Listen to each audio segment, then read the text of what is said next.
Oh my god. My goodness gracious. Great balls of fire. How are we doing today?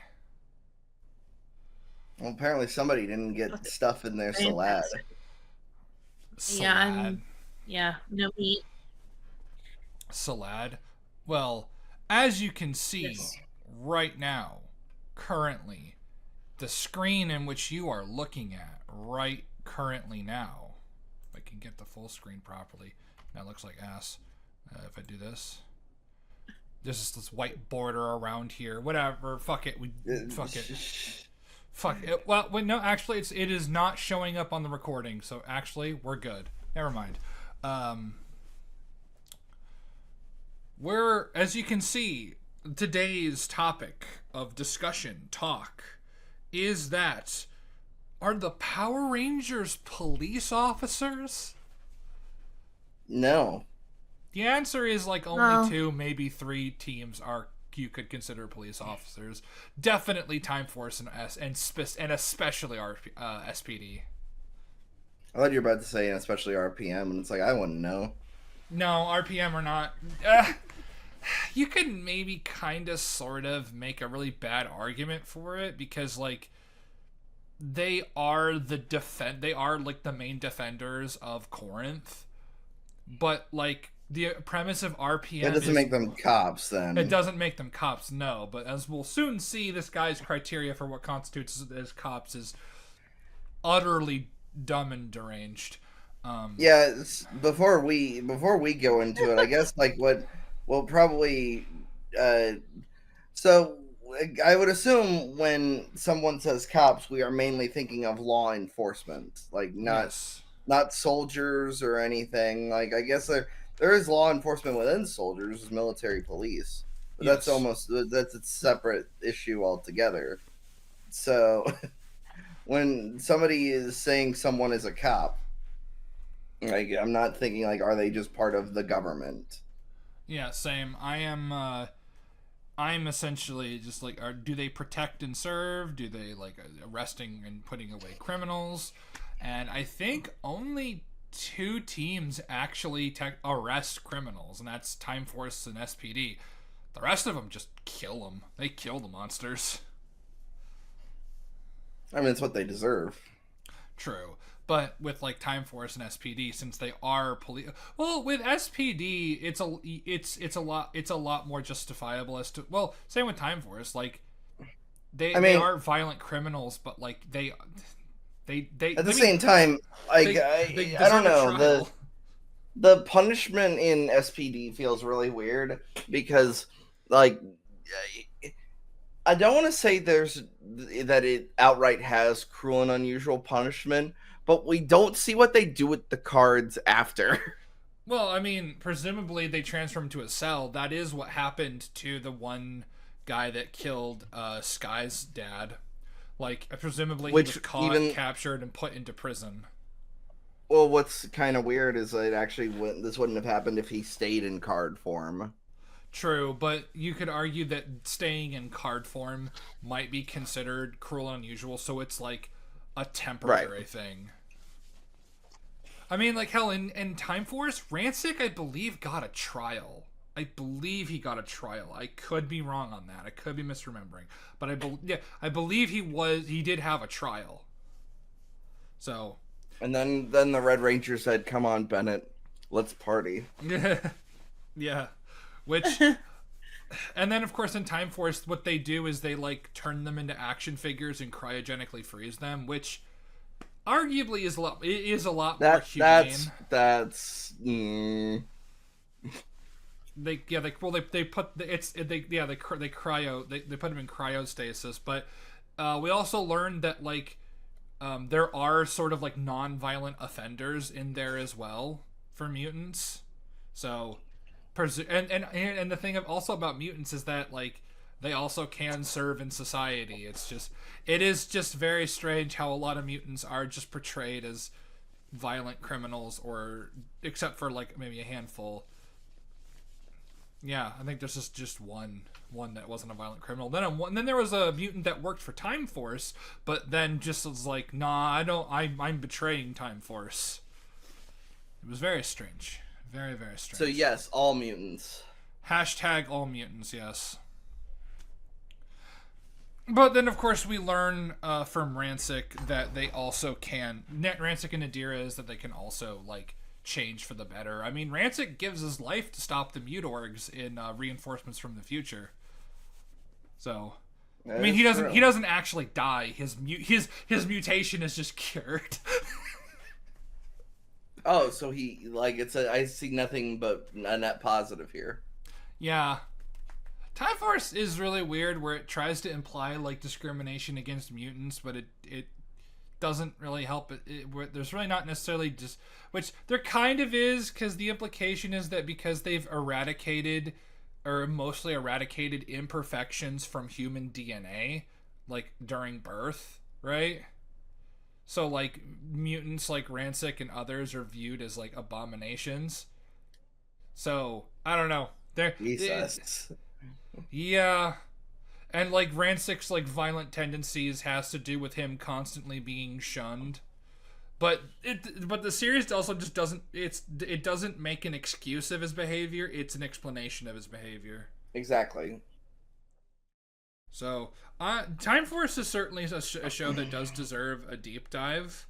Because I think the plot is fucking terrible garbage, but the character work is really well done. I would want to do a deep dive of any of the series. I would want to do it on Wild Force. On how come you got, like, one is essentially the best anniversary, but, like, you're just such a forgettable show. Which is strange because Wild Force has this weird thing. It's been a while since I've seen it, but I remember this one scene with Kite and Cole, where Kite, because Kite's the reincarnation of Animus, which is the god of the Wild Zords. It's just that, don't ask.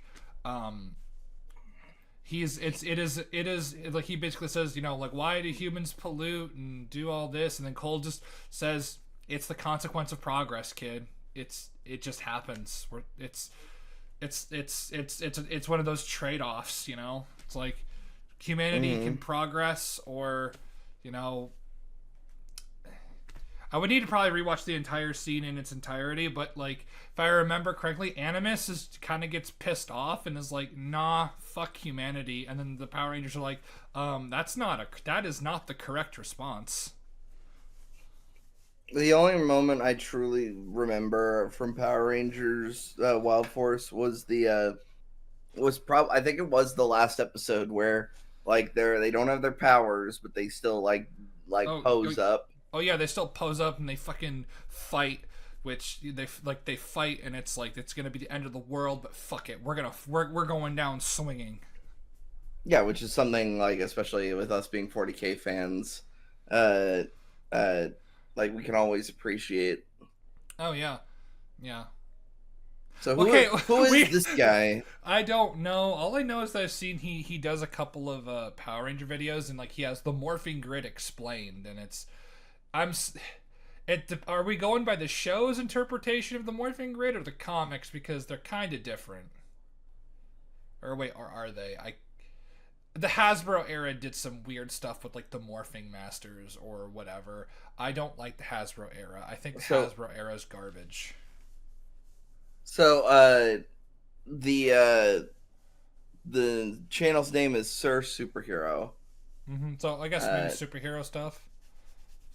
Yeah, which is fine. Everybody likes a good superhero. Everyone loves superheroes. Superheroes are based in awesome. The Power Rangers are my favorite superheroes, in case you couldn't tell. I like Spider-Man.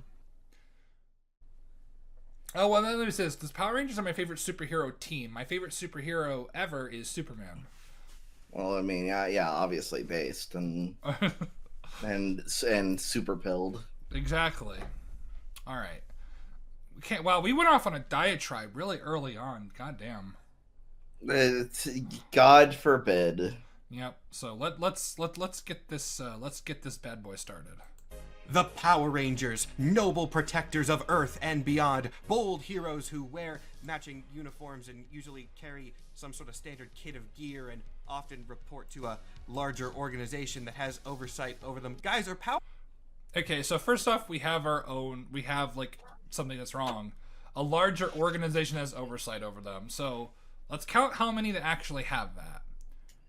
Lightspeed Lightspeed Rescue, Rescue. Time Force, SPD, Beast Morphers, RPM. maybe RPM, but like RPM's a unique situation of humanity has lost, and this is the last place where they can live like peacefully. So I don't think they answer to the military. They answer to Dr. K, who who does work for Corinth, but it's a very unique relationship that it's all has. I don't think you could count it if you wanted to, but I wouldn't. Ninja Storm. They answer to the Ninja Academy. Yeah, the Ninja Academy. I guess maybe Samurai, because they answer to like Mentor G. That's his name. And it's like that's this stupid. And Samurai's garbage. It's really, really bad. What is it? It's but then again, it's not really an it kind of is, in the sense of like it's multiple families and familial responsibilities placed upon the children to become Power Rangers.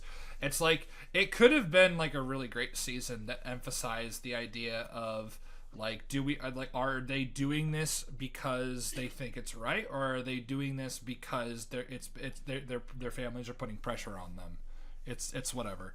But so there aren't actually that many Power Rangers that answer to an organization.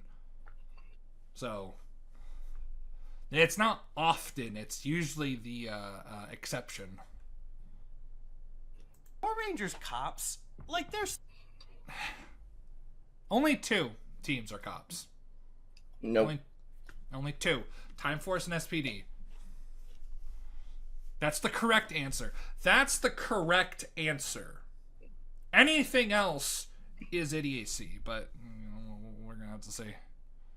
Superheroes. Yep. They're definitely all superheroes, but there are different origins and backgrounds for every single Power Rangers team, and sometimes those drift a little too much to organized law enforcement for my taste. Why? What's the problem? Yeah, what's the problem with law enforcement? I mean, it's especially considering it's like the SPD specifically is enforcing the law. Mm-hmm. Like, and they're not doing like anything like super bad. I mean, I can't remember if there's any shady stuff that's implied or says that they do. There might be. I would need to rewatch the season, but like it's mostly they're doing good. I think with A-Team, it's to imply that SPD is still vulnerable to corruption. Yeah. A-Team is just they went evil of their own free will because they thought that they saw how powerful the Trubians were, and they're like, well, let's go to the winning side, what we believe to be the winning side. So, unfortunately, the question of are Power Rangers cops isn't really a simple one to answer because, as I just said, every team is different. But fortunately, I love complicated questions about pop culture stuff, and so today we are going to answer exactly that. I mean, then the answer is ridiculously simple. Yeah, no, but there are 2 teams. Like, it's always weird when you want to talk about like a more nuanced conversation of like, is organization a larger extension of is an organization an extension of a large organization, such as like, let's just talk about like a common example. Do the Justice League represent America? Because they are the Justice League of America. But so does that make them an extension of the U.S. government? Not really, no. Yeah, because they just operate in America. They operate in America. They send heroes globally, and they do operate with. They at least try to operate within the U.S. and international law because they are superheroes. Exactly. That's why the whole notion of a proactive superheroes is really stupid, because that effectively means you would have to punish people that haven't done anything wrong yet. Yeah, that's what one of my favorite. That's why a lot of that's why say what you will about Civil War 2. I actually did like the argument for that, except for the fact that it paints Carol Danvers as even a bigger bitch than she usually is because she's pro punishment before you even committed a crime. Well, Then again, whoever was going to represent that side was going to look bad. true. But also, it's really funny that Carol Danvers decides to arrest a black teen for the potential of him doing something wrong. Oh yeah, What that's the why. hell? Yeah, well, Civil War 2 paints Carol Danvers as an absolute like authoritarian. This is like I'm just not even gonna mince words. An authoritarian bitch that wants to use a like new like it's not a mutant. He's a inhuman who can predict the future, and he predicts Miles is Morales doing something weird. they predicted Miles was going to kill Captain America, and everybody stops fighting. And Miles even freaks out because why would he do such a thing? And then Carol tries to arrest him, and everybody gets in Carol's way because it's like, what are you doing? Like this isn't Well, like yeah, and, he's just a yeah, kid and he's not doing anything. yeah. It's just like it's just really funny. I just find it very funny. Uh, do the like so the Avengers are normally attached to Shield, for example. Shield is for the most part either attached to the World Council or the United States government, which creates an like this factor of like, all right, does that make them representatives? It creates this weird rabbit hole. Like, and this even goes beyond superheroes. Do the Jedi represent the Republic, and so on? Like it all depends on how far you're willing to take a certain level of argument. Yeah. And in this case, the Power Rangers don't really represent anything other than the world, really. Yeah, because they're normally just separated. Like the original Mighty Morphin, like Zordon just grabbed teenagers with attitude. Yeah. No. Why not- attitude?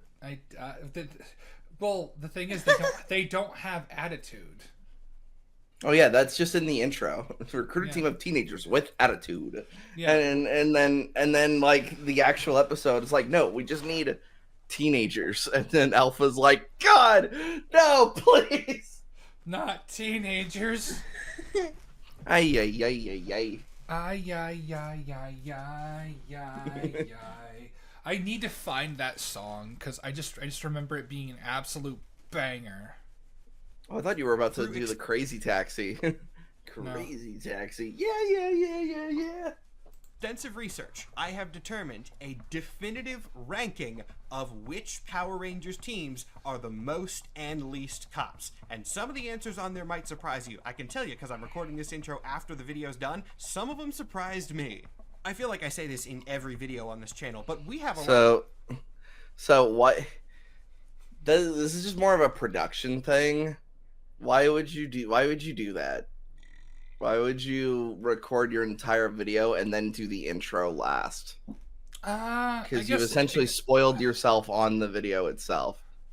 I guess it would just kind of depend on what you're trying to go for. I don't really mind it here if he's like, man, a lot of these results shocked me, and that's kind of a hook to hook the audience in. Sort of like, whoa, some of them are shocking. I don't mind that. I guess, but I would rather save the raw reaction. Well, to be fair, there's not going to be a raw reaction to when you go through the information. That's fair. Well, you could also, no, he said that he recorded the intro after he recorded the rest of the video, so. Yeah. Of ground to cover, and so let's go ahead and get started. This video is going to be largely divided into two parts. First off, I am going to go through every team in chronological release order, give a little bit of background about what I found. Then, once we've established all of those, we're going to loop back around and give you that final list of everything. We're going to be analyzing the organizational structure of the team, their powers, their villains, anything that might be relevant, and we have 23 teams to get through. So without further ado, let's jump right into the original Mighty Morphin Power Rangers. Most of these summaries are going to be pretty quick, and especially with Mighty Morphin, I'm going to assume we all have a baseline idea of how this team was chosen. Zordon, an alien from Eltar, needed some people to fight off Rita Repulsa, and so he made the somewhat questionable choice of teenagers with attitude. One thing you'll see me coming back to a lot in this video is a scale, an imaginary scale, of course, between cop and superhero, and MMPR fits very much more on the vigilante side of that scale. As far as I know, we will not see this visible scale. Yeah, granted, we only watched up until he tackled Lightspeed Rescue, but yeah, no, the scale is not really defined. Typically, when people want to say, "Oh, here's a scale of cop to superhero," he would lay out like main criteria, like this, and this. So, for example, with my Fallout has ADHD video, I specifically made a rules like, all right, what are we going to consider to be a cut? And that's when the story shifts almost entirely for at least over a minute, because some cuts are clearly just used to be a segue. Like they use the ghoul example to then flash back into pre-war, so that doesn't count as a ghoul cut. That counts as a flashback. Like you gotta the rules need to be clear for the rules you're trying to make for your video. Yeah. They don't really work for a larger organization. They have Zordon, sure, but he's more of a guy-in-the-chair mentor-type figure along with Alpha 5. Plus, the team was chosen individually. They weren't trained to become Rangers before receiving the power like we will see with teams later on this list. So all of this pushes them far away from cops. They don't really have any of the signifiers of that I'm looking for. However, is there a larger discussion to be had about Zordon basically employing child soldiers to fight his war? Yeah, that's something we could talk about, but that is not the topic of today's video. Thank God. And that concern... Okay, so there's a lot to talk about Zordon, because Zordon is fucking shit at his job. Oh yeah, you bring that up a lot in your videos. Zordon is awful. He is terrible at his job. Yeah. You know the green power coin. So Rita's finally used it. You shit. Bitch, you knew about this? That's Lord Zed. He's more powerful than Rita, the Emperor of Evil. Why didn't you tell us about this, Zordon? We could have been prepared. Too much pink energy is dangerous. What does that even mean, Zordon? It's like, I think it's having two of the same sets of powers at the same time can overload something, if I'm remembering it correctly. So this like is before we got introduced to the morphing grid. Had they simply said this would just put too much stress on the morphing grid, I would have. No, the morphing grid, I believe, was introduced before that. Why didn't he simply say that? I think that's the implication. Hmm. Oh, we need to rewatch that episode again. I think it's called Wild West Rangers. Which also doesn't make any sense, because the implication of like Rocky, Aisha, and Adam's ancestors being in Old West Angel Grove, it's like, but they're from Stone Canyon, and Adam's ancestors are from Asia, because like one of his like heirlooms is a Chinese lamp or something. Don't you understand? We can't get the ancestors of the previous people because they're too busy at the peace conference. The peace conference, yeah. We'll never see them again. Because the first several Power Ranger teams are all directly connected. In fact, they're basically the same team with a shifting roster, but still one flow directly into the other. There is one little exception to this pattern, that being the Mighty Morphin Alien Rangers, who took the role of Earth's main team between Mighty Morphin and Zeo for a very brief period of time. The thing is, we don't really know much about their actual history. We know they're from the planet Aquitar, they have a good relationship with Zordon, and presumably they operate similar to MMPR, but that's not 100% confirmed. Given the lack of information on... And that's kind of, like, there is just this lack of information because they just weren't characters. They were a plot device. They might have had some levels of personalities. All I remember about them is their annoying ass filters on their voice that made them sound like they're talking underwater, which worked when they were on Aquitar, because Aquitar is an entirely like water planet. It doesn't work when they're on Earth and above water. Look, all I know is that the Red Alien Ranger said his name and then grabbed his sword. No, he And then didn't. said, "Yeah." He didn't say his name though. He just No, said yeah, Red no, Alien Ranger.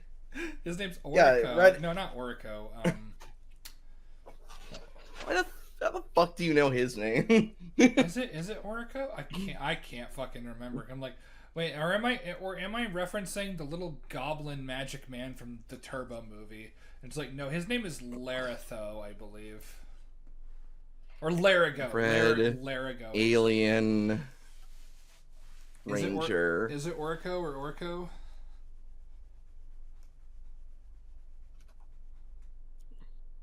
Yeah, Orico with an AU. Orico. I hate the fact you know that. I mean, How many Zenobatars do you want to bet? go away. And you This would recording's over. So shut it down. pay Shut it down. 10,000 Zenobatars for this Quasar Saber? So stupid. them, and the fact that Zordon quite literally calls them in as backup when the main team is indisposed and cannot fight. For the final ranking at the end of this video, I'm just going to put them in close proximity to the other Zordon-era teams. That seems fair enough, and I'm not sure what else to do. Thus, we get to Power Rangers Zeo. The original power coins that Zordon gave the Rangers were destroyed, and instead they picked up these Actually, no, that's wrong. So the original power coins weren't destroyed; they were heavily damaged, as we see with Always a Chance in the In Space episode when Adam uses his old powers to morph. The ninja coins were destroyed, not the original ones. What happened to those Zords again? They got destroyed. Except they didn't, because in Beast Morphers they used the original Megazord. Wait, no, the original Zords, they were sealed away by Lord Zed, I think, but like they used they used parts of them to get the Thunder Zords. I think that was the explanation. So it's like, it's weird. The Thunder Megazord is the better Megazord. You can be wrong. That's fine. No, it's got a fucking cool, like, katana sword. Dragon Zord Battle Mode is the best Megazord. It has a giant drill staff. Oh, that is true. Yeah. Neo crystals and became a new team with new looks, but still the same core concept. So we can kind of go fast through this. I guarantee you that in the final ranking, MMPR and Zeo will be right next to each other because they are basically the same. It's just one uses coins and one uses crystals. Either way, they are more like vigilante superheroes outside of larger organization than law enforcement. Power Rangers Turbo, though, this is the first one that we're going to need to have a little bit of discussion about. Now, the core team of... I love, but Sorry, just the Red Ranger's helmet every time. Yeah, it has two extra sets of windows on the bottom. Yeah, in case you need to look, in case you need to glance down. Yeah, you can tell that. I also love each helmet has a secretly grill. hospitalized. Yeah, because because it's from a parody Sentai. How many times by this point has a parody Sentai been used for Power Rangers? 3, I believe. Because like Turbo, Dino Thunder, RPM. and RPM. Yeah. Wow. Why do you think like the suits and the Zords look so fucking silly and goofy? It's because Go Oncher was a parody. Okay. I think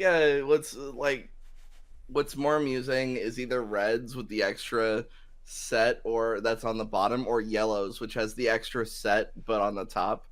Oh wait, or Green which has one on the top and bottom.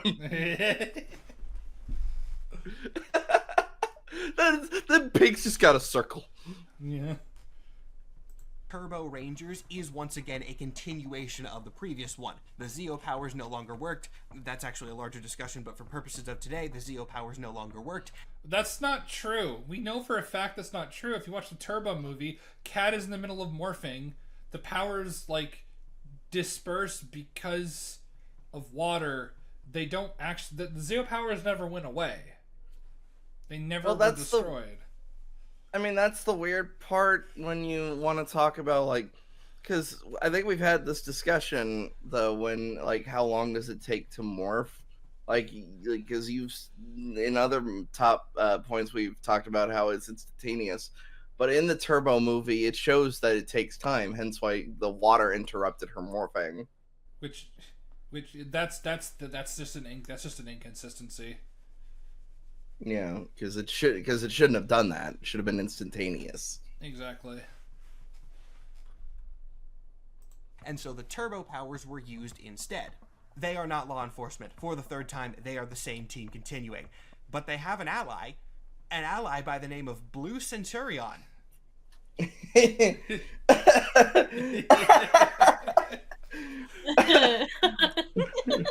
Okay, so to be fair, okay, you might have a tiny bit of a point, but that's only in the sense of when your personality is cop. There's an episode, if I remember correctly, where he gets like a jacket, like one of those blazer like work suit jackets, and it turns him evil. What? Yeah, it's just like the episode where the Rangers were baked into a giant pizza.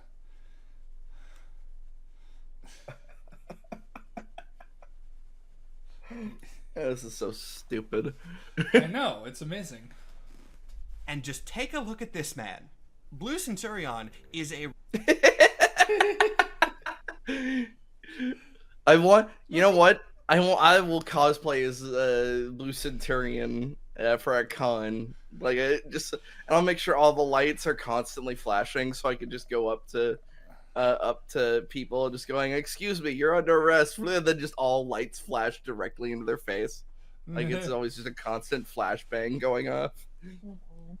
robotic police officer from the future. And everything about this man just screams cop. Like, the mere presence of Blue Centurion in Power Rangers Turbo, I guarantee you, is going to knock them down in the rankings. Are they still independent vigilantes? Yes, they are, but there is clear and present collaboration with law enforcement at the very least. And hey, if you're working too closely with the cops, you might as well be one of them. I know we're going... Hey, you mother whose child was murdered, you're working with the police? Well, you might as well be one. Hey, that you stunned us for a good second, Anaya. We were when we were previewing this, like, if this was worthy for an episode, he said that and we were just like, fucking, I was stunned in complete silence. It's like, oh, you're working with them? You may as well be a cop. Yeah, it is so weird how it's like, what's that, citizen? You're working with the police to help them because you saw a criminal, a purse snatcher, run down an alley. What's that? You defended yourself and detained a home intruder, and like you're working with the police. Well, you might as well be a filthy, disgusting pig. Here's the application. Yeah, may as well be a disgusting pig. Be like, here's the application. You're hired immediately. Exactly. So I will just kind of throw this out in the open. If this guy says there's nothing wrong with cops, I'm going to laugh, because this entire video pretty much, like, and that statement alone implicates that it's like, yeah, he has very much a problem with law enforcement. Yeah. Because it's like, oh, if you like him, you may as well be one. What? And in the words of, what was it? In the words of Senator John Kennedy, the next time someone breaks into your home, don't call a police officer, call a crackhead. Going very quickly through the Zordon era here, and we'll spend more time on individual teams as they start to diverge, but next we have Power Rangers in Space. In Space is a little bit different than the previous ones because Zordon is less present. This team is instead assembled by an alien named Andros, and to be fair, Andros... So here's the thing about Andros, if I remember correctly, he's technically not an alien, he is a human from KO35. How can he be human when humans originated from Earth? Just don't worry about it. Oh, All right. Did get his set of morphers, Okay, which alright. he gives to the other Rangers from Zordon. So Zordon's presence still looms large over the series, and he is an important figure going forward. But regardless of that, where the team gets the powers is less important than how they use them. And in that regard, I would definitely argue that In Space acts less like cops than even Mighty Morphin did. The reason for this is pretty simple. For the previous 3 teams, Zordon was a guiding force. He was a mentor that was not actively in the field. So having a mentor that teaches you things and teaches you how to do the job means that you're a cop. Wow, I must be a police officer then. I had someone teach me how to do my job.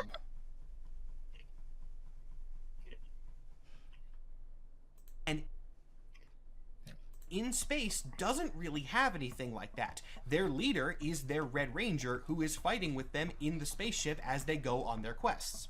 I think this makes them a lot more like a classic Western superhero team than anything else, because they really are just a bunch of independent heroes going around and doing their thing, closer to the Avengers than Mighty Morphin was. But don't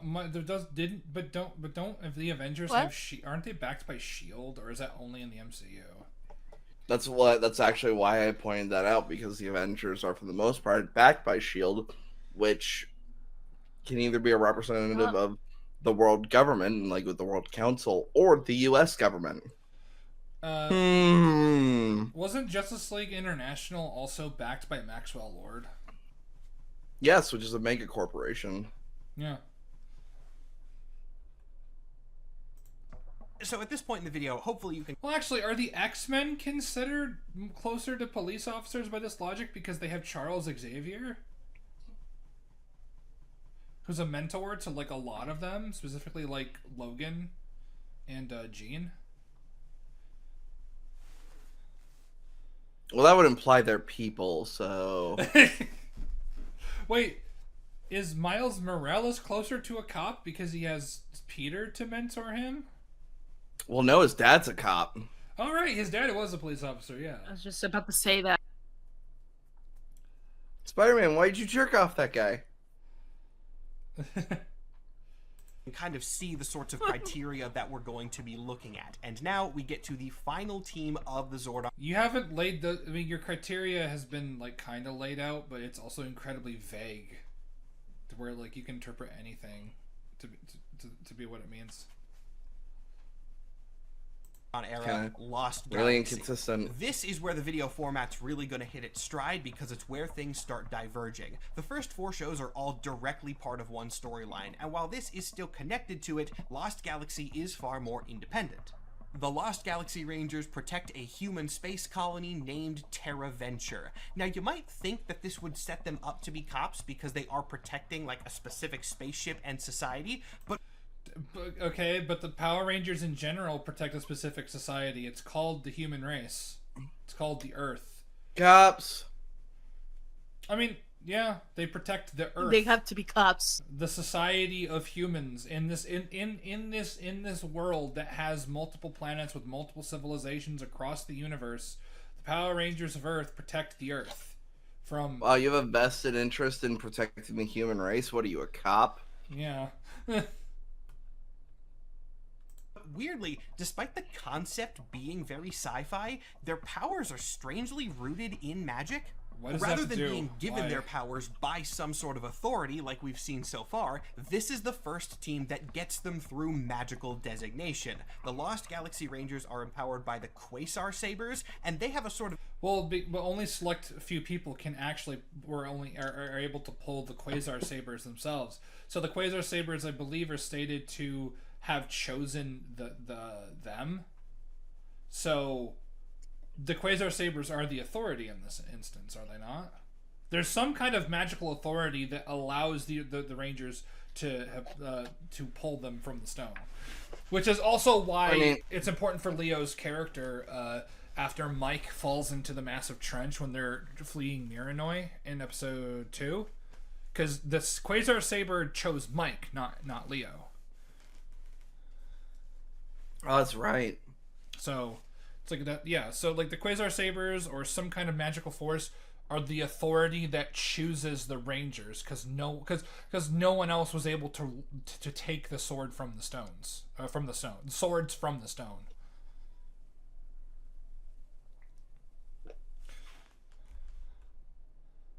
Excalibur sword in the stone thing going on where they have wielders who are destined to use them. As far as I'm aware, there is no sort. So, like, the authority in this case is destiny. I don't like that. Yeah, I know. Yes. I don't like that either. The man's a cuck. Sort of ritual where a police officer has to pull their badge out of a rock to be designated as a cop. So this sets Lost Galaxy very far away from that designation. What the? I like to imagine there's just like a little stone that like that works like a vending machine. Like it's got a police badge just in it. Like then as you graduate police academy, you just have to reach down and pull the badge from the stone. But then another one just like and just pops up for the next cop. Might as well be a cup. Yeah. In any sense. Lost Galaxy continues this pattern even after getting their abilities because there is a military on Terra Venture, but Lost Galaxy isn't a part of them. I mean, that's not really true. Mike was in the Starship Trooper armor. I believe Kai was in the rescue mission as well. Kai, Kendricks, and Mike, they work for, like, Terra Venture. Because, like, Kendricks is a scientist. She, like, wears the uniform. Kai as well. I can't remember what he does. Damon's Damon's an independent engineer. He just works on other things. I think he does not work for Terra Venture itself.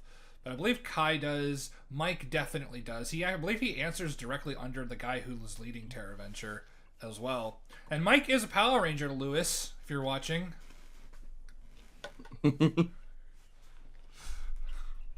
So, I mean, they kind of do, so... First team to not necessarily work against a government organization, but to exist actively in the presence of one and yet not work with them directly. So was the Mighty Morphin team. What the fuck are you on? They didn't work with the police, but they were celebrated and respected figure. They in Doomsday parts 1 and 2, there was going to be a city-funded celebration of the Power Rangers, where the Power Rangers themselves show up. What are you on?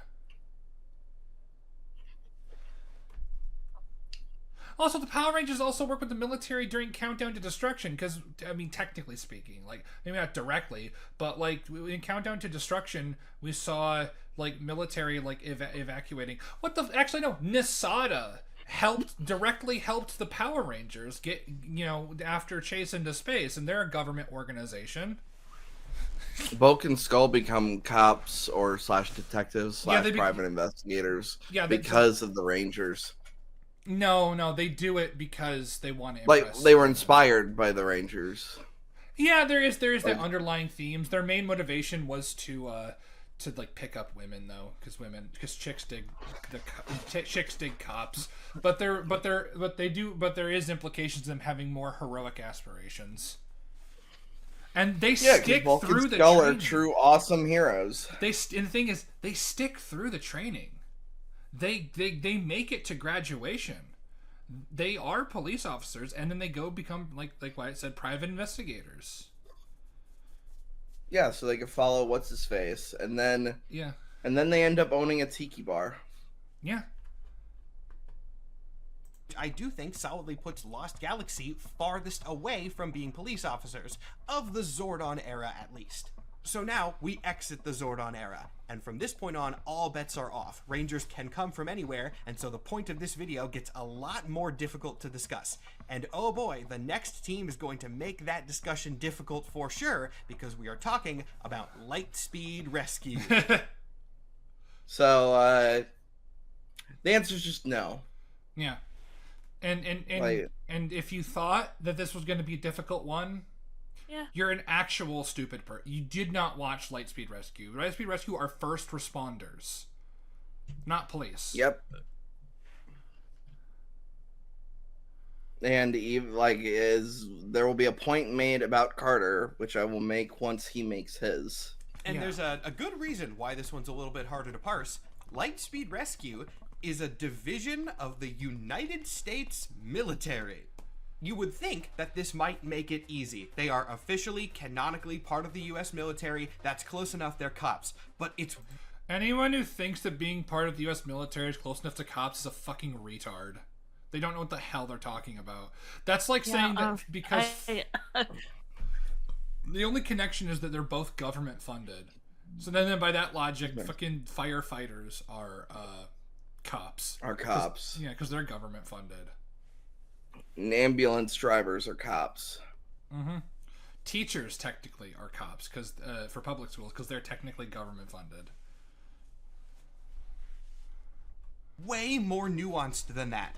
First off, let's take a look at the villains that Lightspeed Rescue was assembled to deal with. It's not an invading alien empire, it's not a bunch of sentient robots. Their villains are demons, like literal, actual, straight-up demons from the underworld. They're not... And if they were invading aliens or they're evil or evil sentient robots, that would change things. How? This is the first time he's actually brought up the villain for, like, as an explanation, because why didn't he say that about the Machine Empire? The Machine Empire are both sentient robots and an invading alien force. They're both of those things. And the Machine Empire was part of this thing called the United Alliance of Evil. Because evil is a tangible force in the universe. Okay, you can't even perceive yourself as a good guy if you're part of that. It's They like don't. being part of the Brotherhood of Evil Mutants. It's like, you they sure don't, are. They don't consider themselves good guys. Yeah, I know. Most villains of Power Rangers don't say they're good guys. They know they call themselves villains. Yeah. They call themselves evil. Yeah, because they want to kick puppies and Yeah. steal from charity boxes. Yeah. Now, granted, there are nuanced villains, like Villamax, Ecliptor, Trachina to a certain degree. A lot of the villains in Lost Galaxy in particular, they are evil, but they have their own allegiances, and they have a sense of honor, fair play. Because Villamax, during the climax of Lost Galaxy, was looking at all the destruction and the fact that children were being put in harm's way, and he was basically told Trachina, no, this is wrong. This isn't good at all. Like, why are you doing this? We don't need to go this far. We've already won. Meanwhile, Rita and Zed, like, we're just fucking evil and we love it. Yeah. Not even paraphrased or called something different for sensitive audiences in the early 2000s. Their villains are openly called demons in the show. And, you know, the topic of where and how the military should be deployed is a very complex and sensitive one. But in this case, I don't think we have to get complex. If there are literal, actual hell demons attacking a city, that's a reasonable case to use military force. Same if it was an invading force of aliens or an invading force of robots. There's nothing different here. No, you could talk to the robots. You can. You could talk to King Mondo. He doesn't give a shit. They'll still kill you. You could talk to Vengex. I mean, he literally wiped out and murdered and experimented on billions of people and reduced the Earth to an almost uninhabitable irradiated wasteland, but you can talk to him. Doesn't make them not cops, but it is a point in Lightspeed Rescue's favor. The bigger point in their favor is the team's roster and how it was run, though. Let's take a look at Lightspeed Rescue's Red Ranger, Carter Grayson. He is their field leader. He was appointed by the military. Who do you think they chose for this very important role? Was it a police officer? Was it a soldier? No. They chose a firefighter. And I would argue that is the most correct choice. So, the thing I was going to say, So firefighters to cops?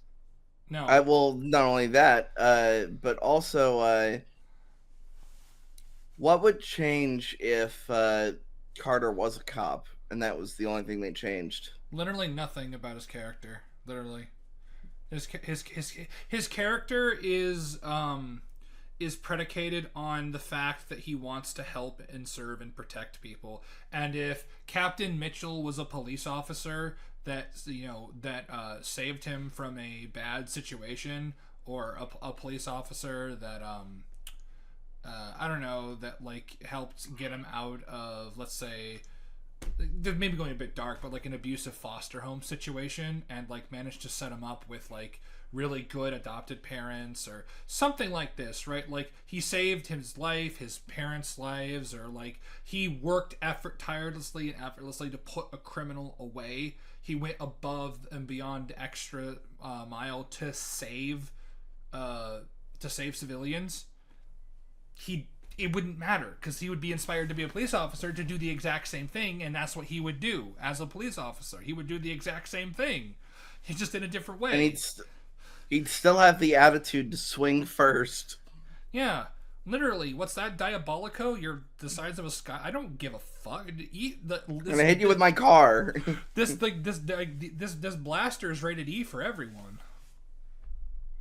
I don't know how much you remember Lightspeed Rescue, Anaya, but like one of the funniest things about Carter, before he became a ranger, sees literal demon. I'm gonna hit that with my fucking car.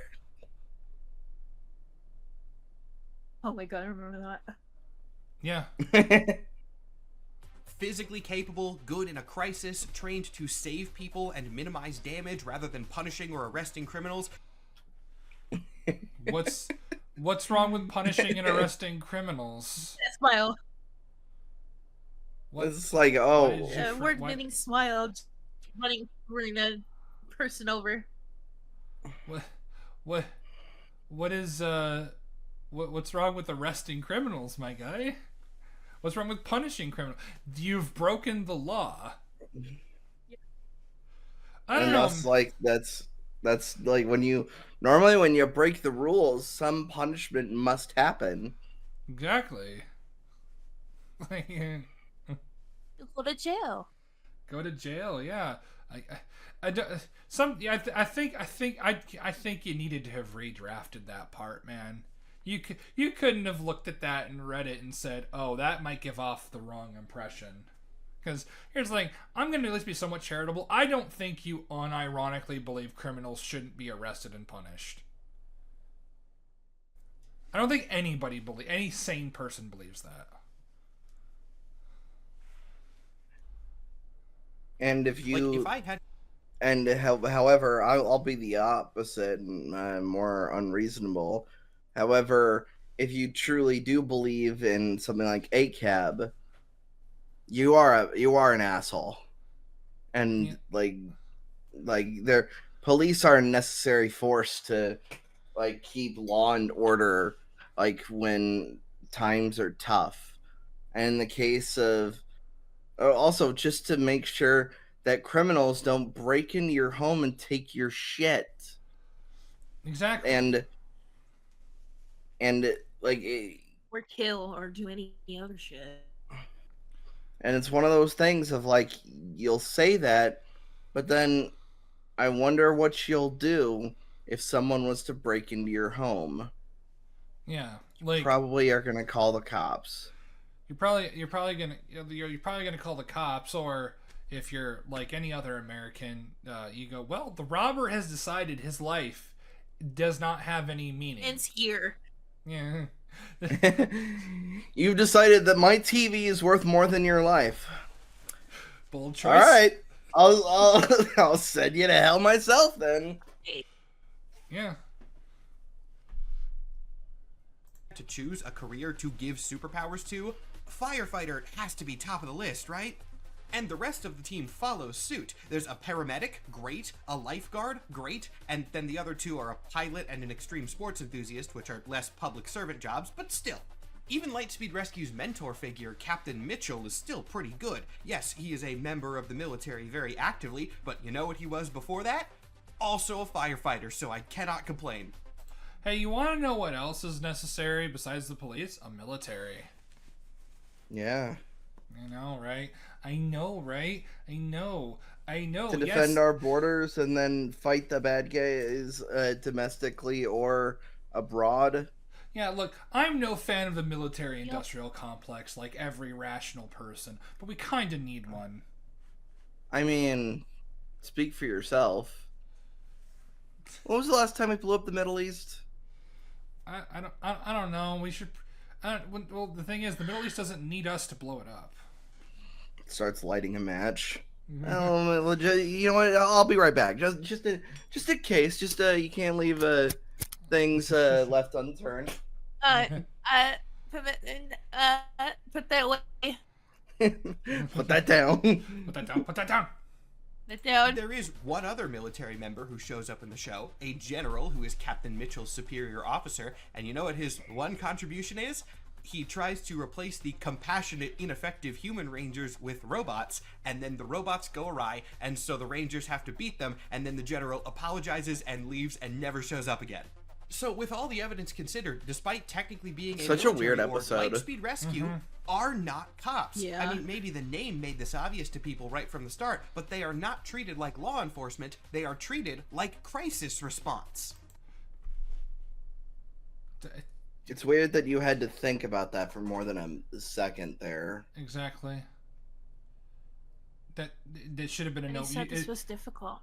It's not difficult. I mean, literally, yeah. If you just look at their Zords, you look at like how they typically like respond to things. It's like, look, would cops have a cool underwater base? I think not. would cops have a Megazord that literally runs off of your life energy? I don't think so. They would hook up a bunch of criminals in the Megazord to do that. Would cops have those stupid fucking helmets? How dare No. you? The Lightspeed Rescue helmets are awesome. No. The plastic or metal lips are nothing. No, plastic and metal lips are fucking dumb and stupid. No. Flat Compromise. I was going to say, no, compromise. The mouth area, but it's a flat metal piece. I mean, yeah, I like that too. All right, we can compromise on that. Just the Arnold this and point, Dylan thing. I think it's obvious that I'm willing to do a video where cops are kind of the butt of the joke, but I will be damned if I let firefighters catch a stray. We love you guys, so Lightspeed Rescue is in the clear. Except they're probably cheating on their wives or something. Yeah, probably. Oh my So God. at this point, I mean, we're several teams into the video, and we have not had a single one that qualifies as cops. Maybe this entire thing was kind of pointless if there's not going to be any, oh, it's Time Force next.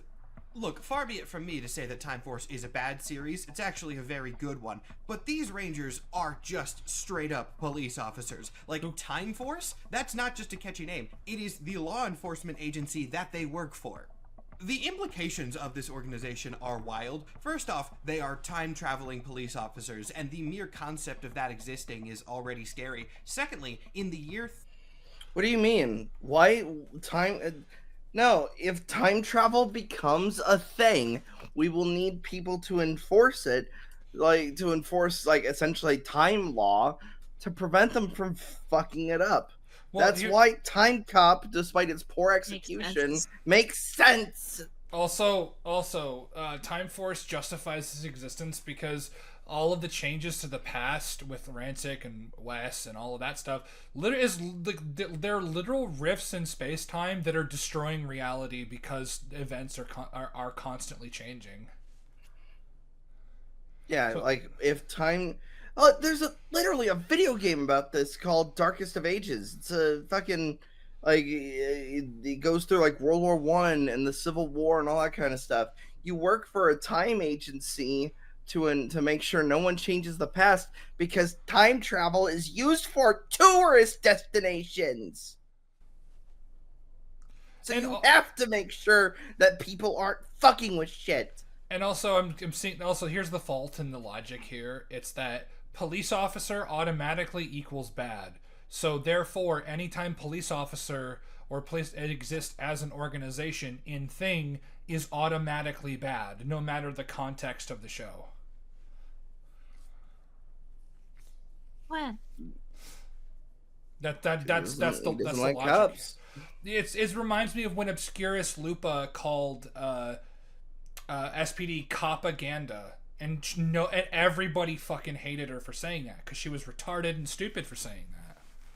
And then Linkara, like the little fucking bitch he is, went and defended her and said, "Oh, it's her opinion, man. Oh, stop attacking her." Like, girl, fucking spine, Lewis. You watched SPD. You analyzed it Poorly.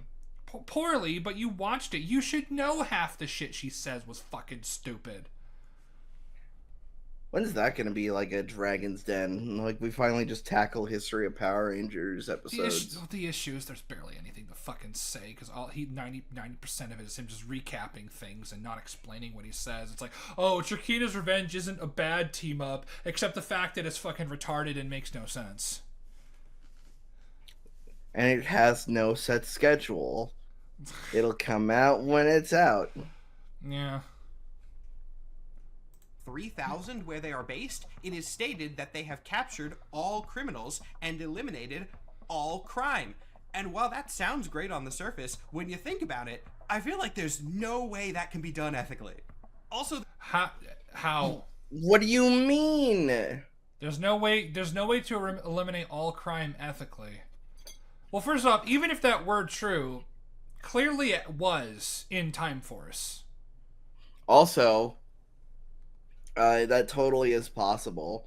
Like, regardless of how much a fantastical scenario it is. Like, for example, Star Trek The Next Generation. There's no crime happening on Earth. Yeah. Because why would you need to steal anything? You could just walk up to a replicator and make it. Yeah, exactly. Once you're in a, like what's called a post-scarcity society, crime would supposedly go down quite a lot because normally crime is committed out of desperation. Yeah. Also, like this is essentially like I understand that there are times where like you would look at a premise or look at what a character is trying to do and kind of go like, okay, that sounds really good, but the implications given like the context here and there would be like my example is it's one from Ruby, of course, because it's me. But like when Robin Hill is like stealing military equipment and resources and giving it to the people of Mantle, not realizing that the people of Mantle need fucking money to like pay for things, not military equipment they would sell for money, and then they would sell it, which would create a black market. And of course that would increase the military presence in Mantle because there's a bunch of people stealing shit, and you would create more stress, and you would create just this bad situation. Like capturing all criminals and eliminating all crime, it's a lot less. It's a lot more. It's a lot more ethical than that. Because honestly, if you could eliminate all crime, like I don't know how that's not possible through ethical means. Like It like just what? really doesn't like cops. Yeah, it's just like do you think there are crimes that are ethical? Like, do you think? Ooh, I wonder what his position on looting is. their villains are minorities. Like there's no What was that? Mutants are not minority. Okay, mutants. So Oh, the video skipped for me, so hold on one second. crime. And while that sounds great on the surface, when you think about it, I feel like there's no way that can be done ethically. Also, their villains are minorities. Like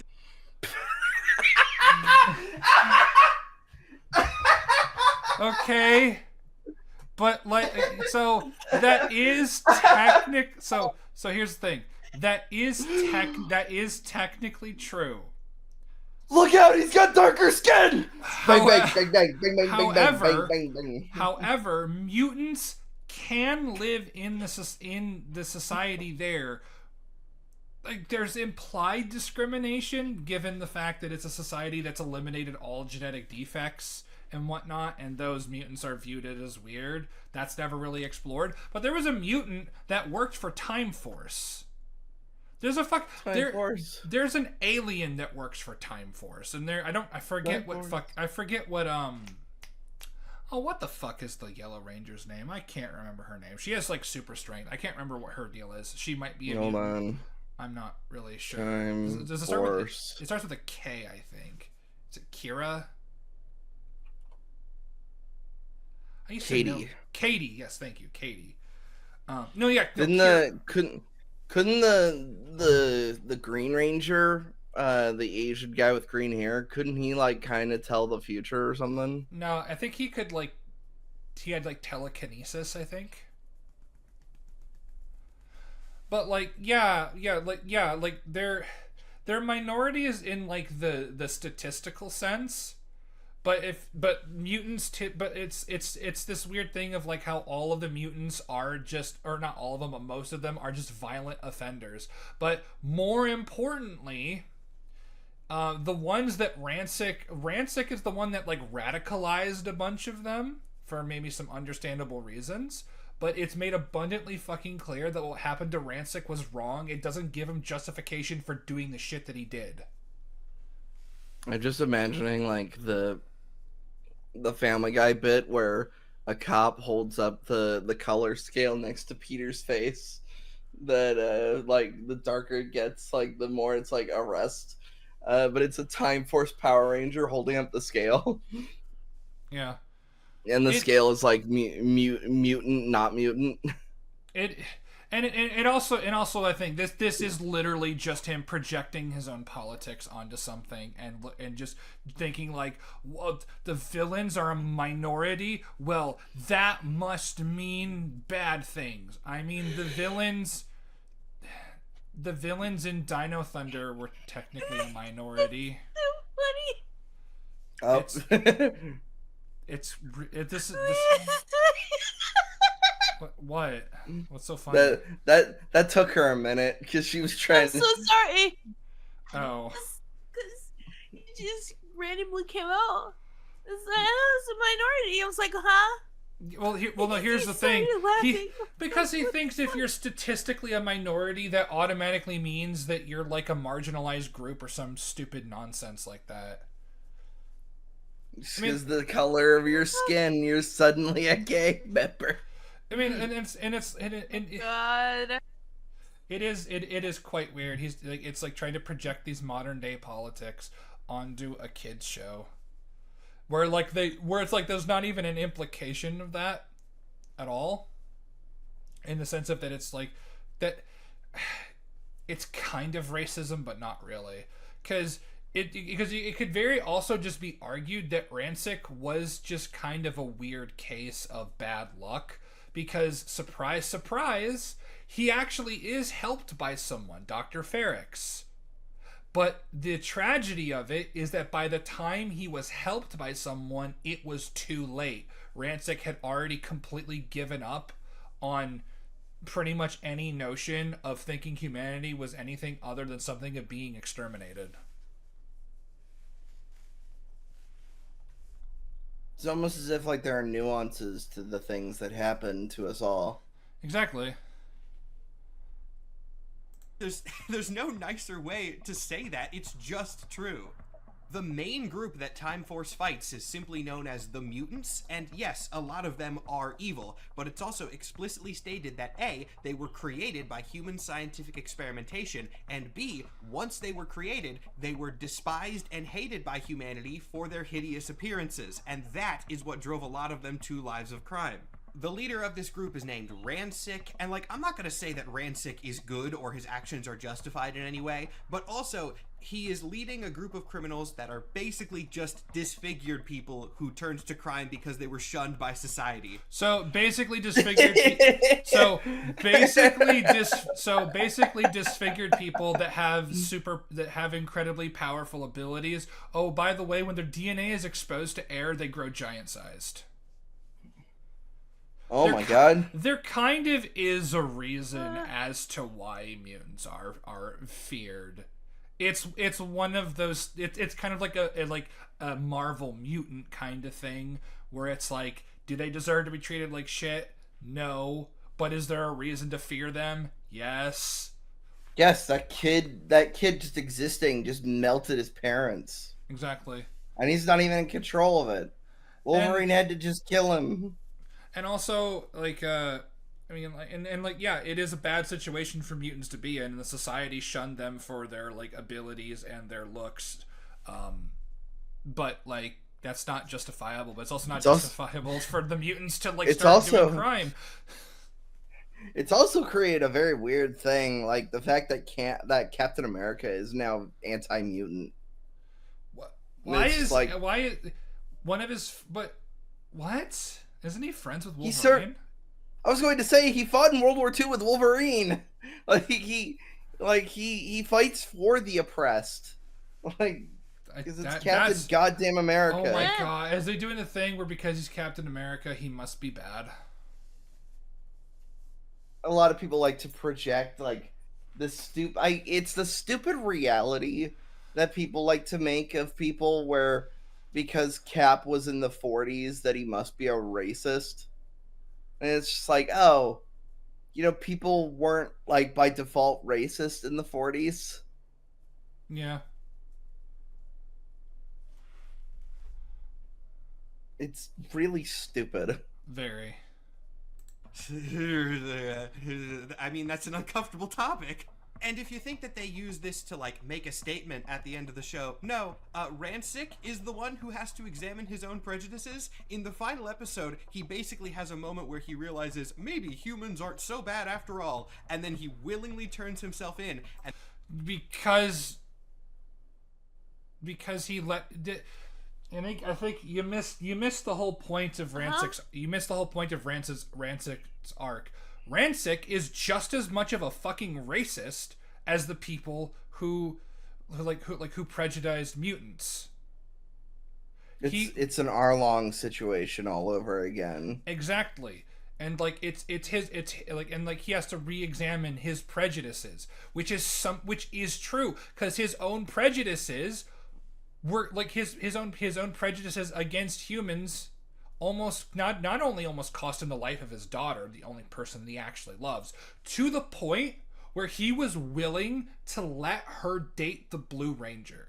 He despises the Power Rangers. He despises humans, but his daughter. I forgot about that. But his daughter falls in, because there's this kind of like this weird misconception or whatever, like that Nadira had or whatever. But Nadira was willing to like, man, I want to date the Blue Ranger, and Rancic was like, I hate this, but I'm gonna let you because you're my daughter and I love you. And then when he tried to set them up for a date or something. Yes, and he basically told the monster he had like brought back is like, you don't hurt the Blue Ranger, you don't. My daughter likes him because he loves his daughter, and it's that and it's that. Imagine like you're having to fight the bad guy, and the bad guy like you're part of a superhero group. You're fighting the bad guy, and the bad guy points to you and says, "Make sure he doesn't get hurt." Your eyes. What do you mean by that? Why am I the only one that doesn't get hurt? What are you gonna do to me? Yeah, and it. But like the whole idea, but like what Rancic says is fucking true though. Like that's the weird thing. Rancic was a massive racist. He was like because one of the big themes besides being a commentary and refutation of predeterminism is the poisonous nature of hatred and how it completely warps us. Because Rancic didn't start off as being evil; he became evil because he had such a string of bad luck of people just not wanting to help him because of his mutations. So and because of that, just being that constant loop, that constant cycle, he grew to despise humans. And of course, when it comes to Frax or Dr. Ferrix, he basically took the serum that helps him like keep his mutation in check. He took that serum, thought he killed Dr. Ferrix, and then took the Crybots and like the technology because the Crybots were his creation. So what happened was that Dr. Ferrix rebuilt himself as Frax to join Rancic's ranks to try and kill him. Right. And that's the whole idea of hatred begets hatred begets hatred begets hatred. And then when Nadira like essentially says, "I'm sorry for what happened to you, Dr. Ferrix," and that's when Frax is basically like screaming, "Break the cycle. You don't have to be like us." Time Force has some really good shit in it. The plot sucks dick. but a lot of the character work and a lot of how the sort of like the themes sort of like reintegrate themselves within the characters is really good. But it's this really is this really is a thing where you're overcomplicating an aspect that doesn't need to be overcomplicated. There is a reason for why this happens, and guess what? And here's the thing: the Rancic being turned away, and that's treated as a bad thing too. Like the dislike of mutants treated as kind of a bad thing too. You know? Yeah, it's almost like prejudice goes in all directions. Yeah, it does, and that's the whole point. And I'll reiterate what Rancic says at the end of the series is true. He needs to he had to rethink his own prejudices because he had them.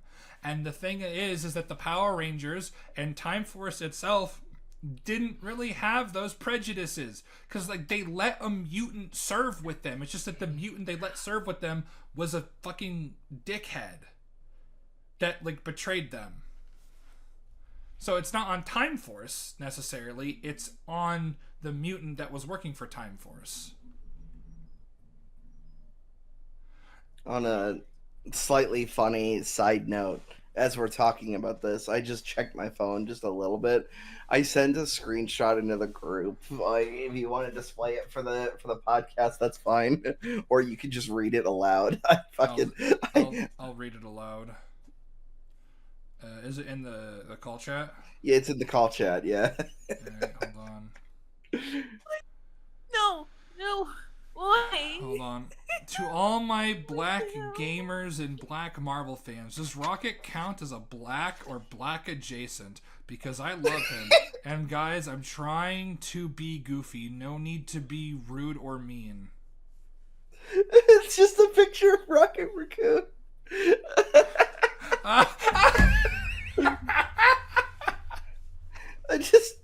The timing could not have been more perfect. Which may as well have just been a sign that's the announcement. It's like, to all of my fellow blacks, it's Rocket Raccoon Black. God, that's so weird. And the Time Force Rangers send him to a prison where he is cryogenically frozen for who knows how long. Oh yeah, that's how they hold criminals. They put them in cryostasis forever. It's also definitely worth mentioning that I mean, some of these mutants have done horrible, horrendous things. So, like, would you rather them be executed?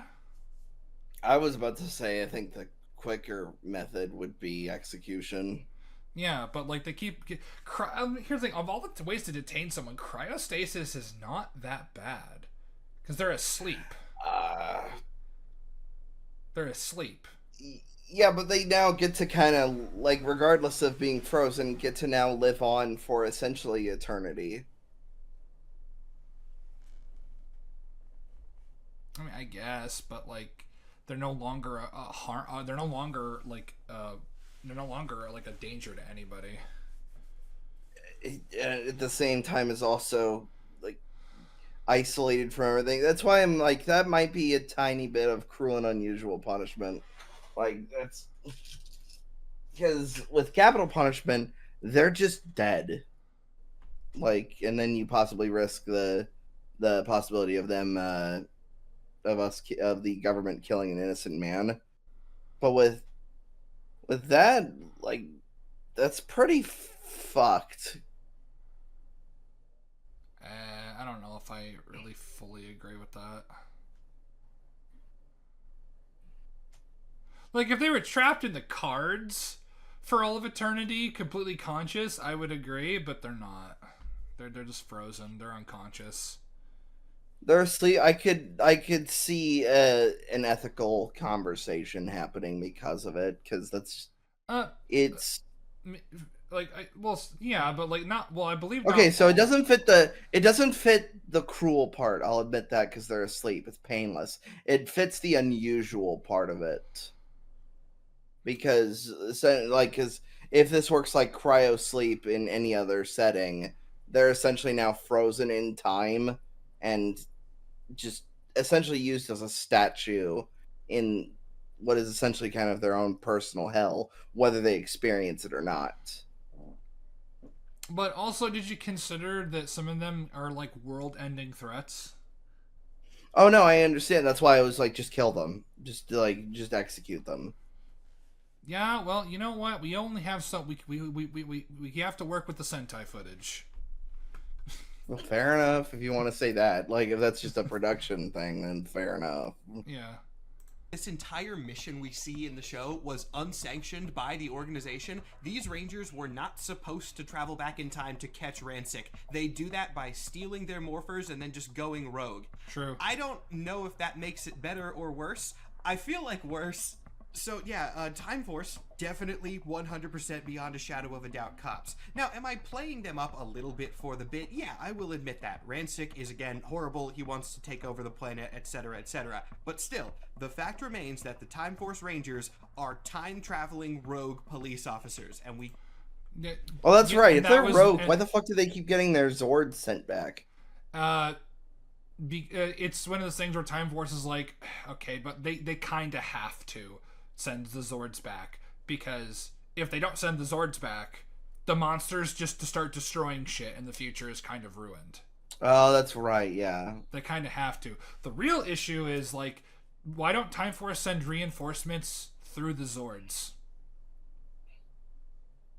Like, put people in the cockpits of them.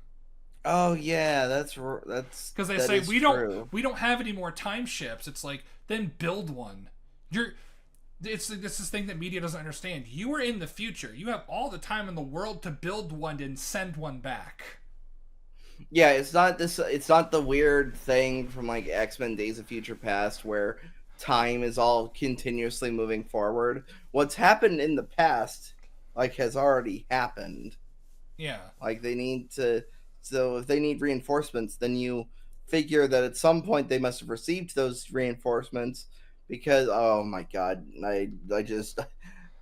I'm just thinking of the line graph of the timelines. Like, so they must have sent reinforcements because then they're still there. But if they didn't send reinforcements yet didn't receive the reply for reinforcement, it's the Austin Powers. Oh no, I've gone cross-eyed.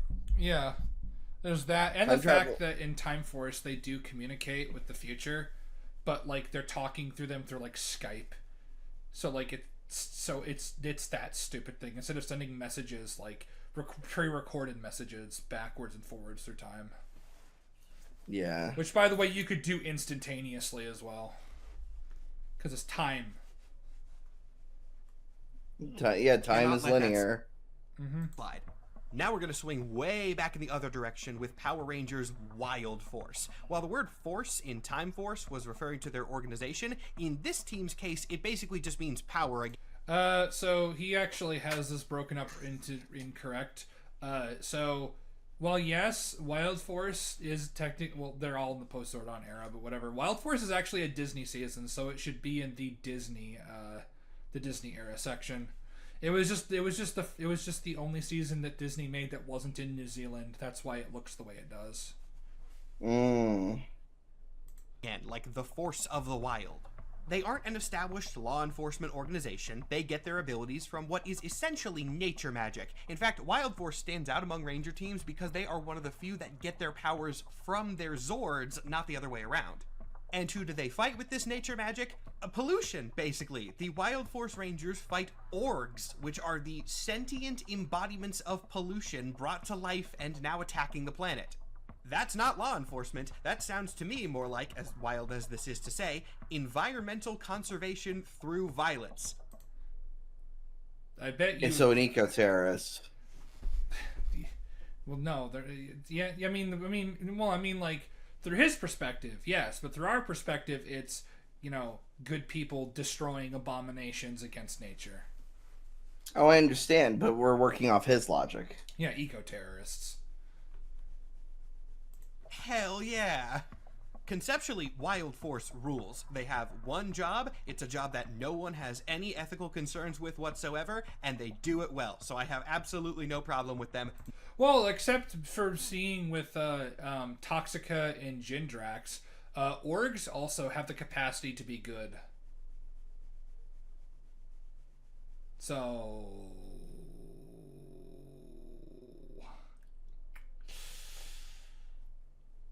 maybe some ethical concerns there. Of course, but like that's there's no time. We've only got an hour. There's no time. There's no time to talk about this stuff. It's like, oh yeah, eco-terrorists, hooray. Not cops.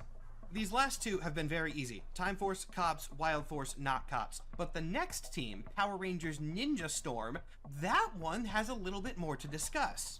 No, it doesn't. Oh my god, is he gonna do the thing that I said? Because I said they're fucking relying on the Ninja Academy. I said that as a joke. Ninja Academy, I think they're training like protectors of the world as well, which I guess cops or whatever.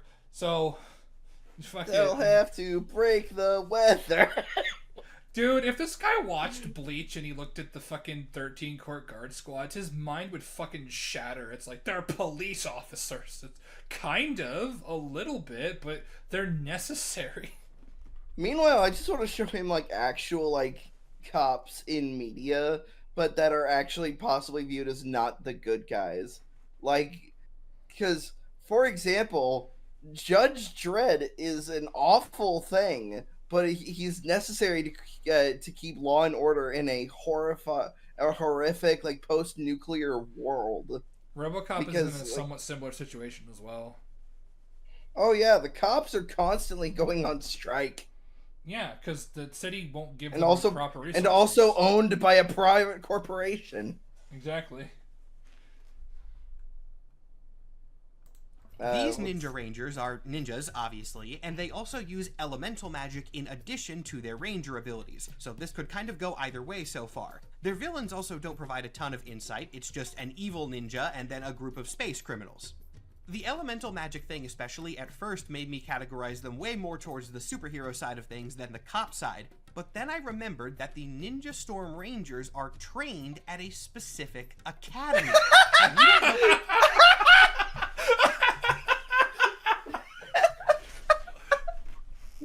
Ninja Academy, therefore cop.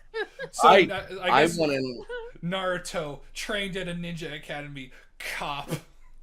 I just Ninja wish Shinobi. Is Sarah or Ninja Mayo. I wish they were Shinobi cop. here.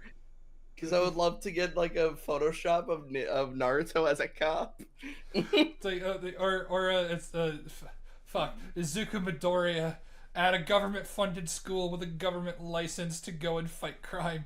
Cop. Cop.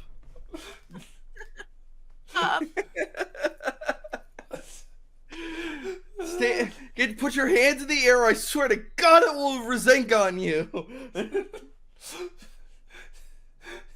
Rukia Kuchiki trained at the Soul Reaper Academy to cleanse and purify hollows. Cop. Spirit cop. Spirit cop. Yusuke Urameshi gets orders from basically the son of God or whatever to like put evil spirits and demons and shit and like defeat them. Hey, Cop. detective is part of the name, and the detective is a type of cop. No, he doesn't do any detective work. He does not. He apparently just fights fuckers. Which is, the most, he's Yusuke Urameshi, bitch. A lot about the origins of these ninja academies. The show never really goes into it, but we know there are at least 2 of them, probably more, and they are specifically made to train, quote, Earth's protectors. This could again kind of go either way, but the thing that tipped the scales for me is the fact that these schools seem to have pretty wide enrollment. The 3 core Ninja Storm Rangers that we see are not the only students of these academies, they are just the ones that escaped when the main villain kidnapped all of the other students. And taking it a step further, that main villain, Lothar, is an ex-ninja himself. He trained at one of the academies, but then was kicked out from it, losing his ninja rank and status in the process. And if that rank is something that can be stripped from you, it implies that there's a hierarchy.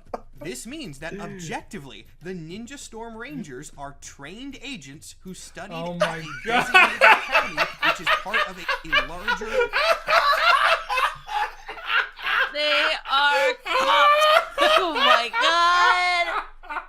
Stop.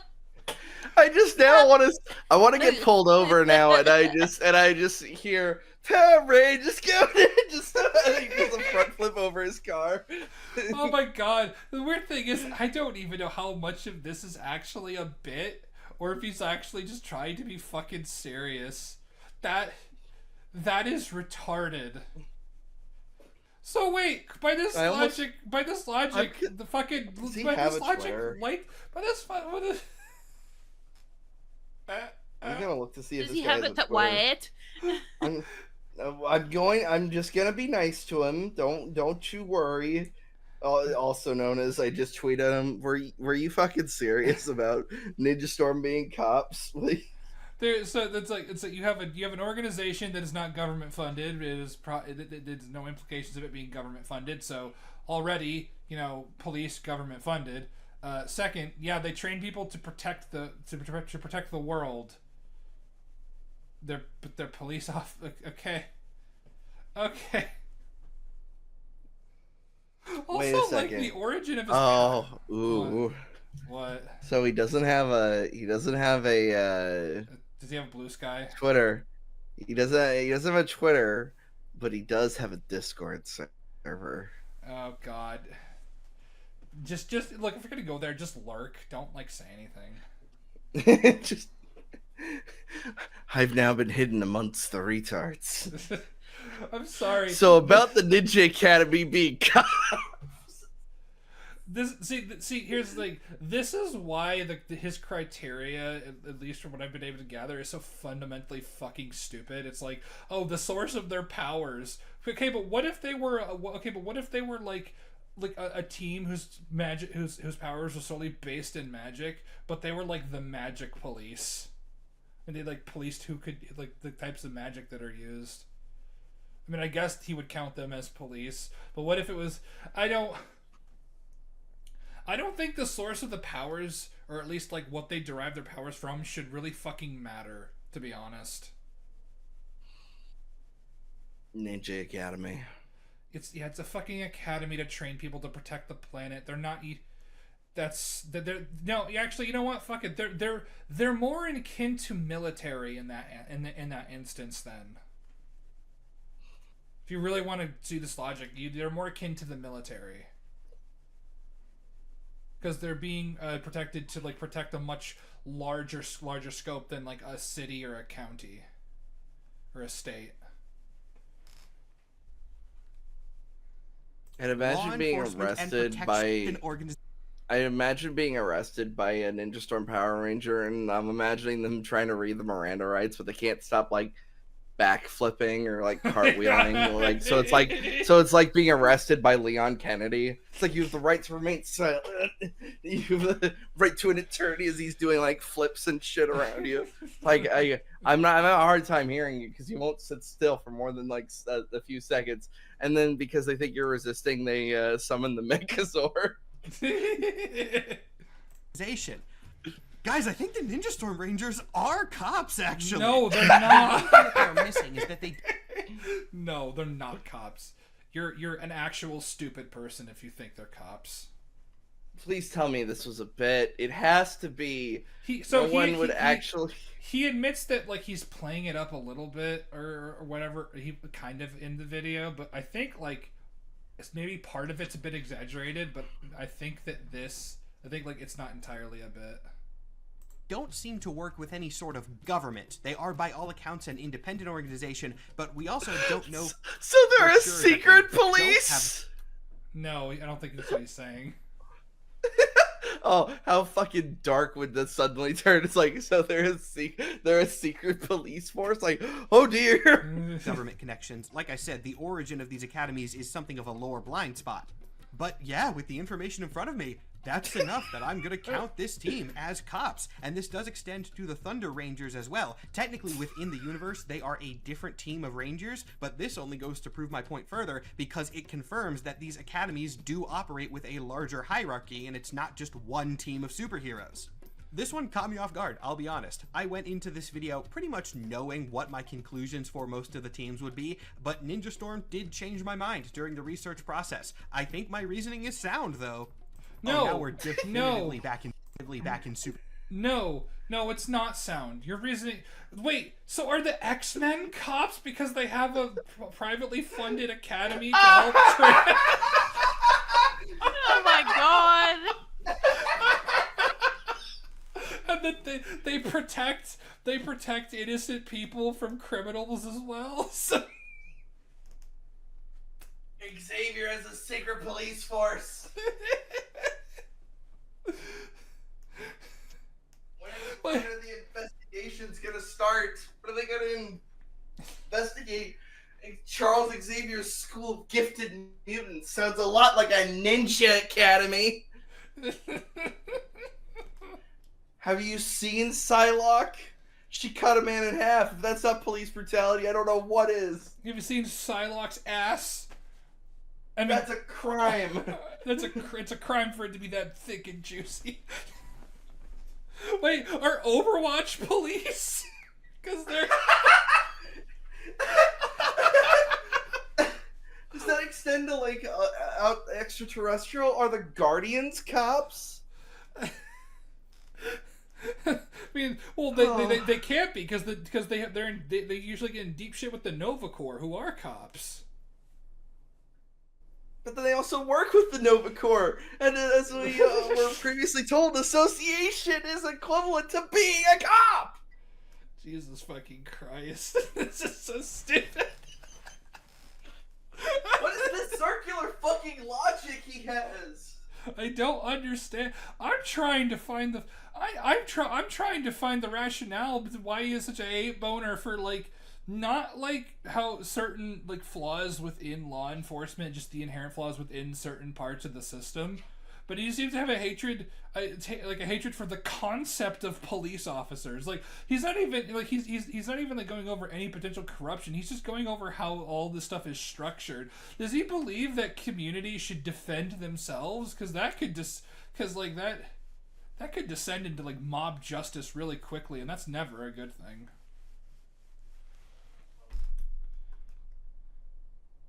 Superhero territory though with Power Rangers Dino Thunder. Out of all the Ranger teams, this one is maybe the closest to the classic Western superhero. The Marvel inspiration is very clear in Dino Thunder.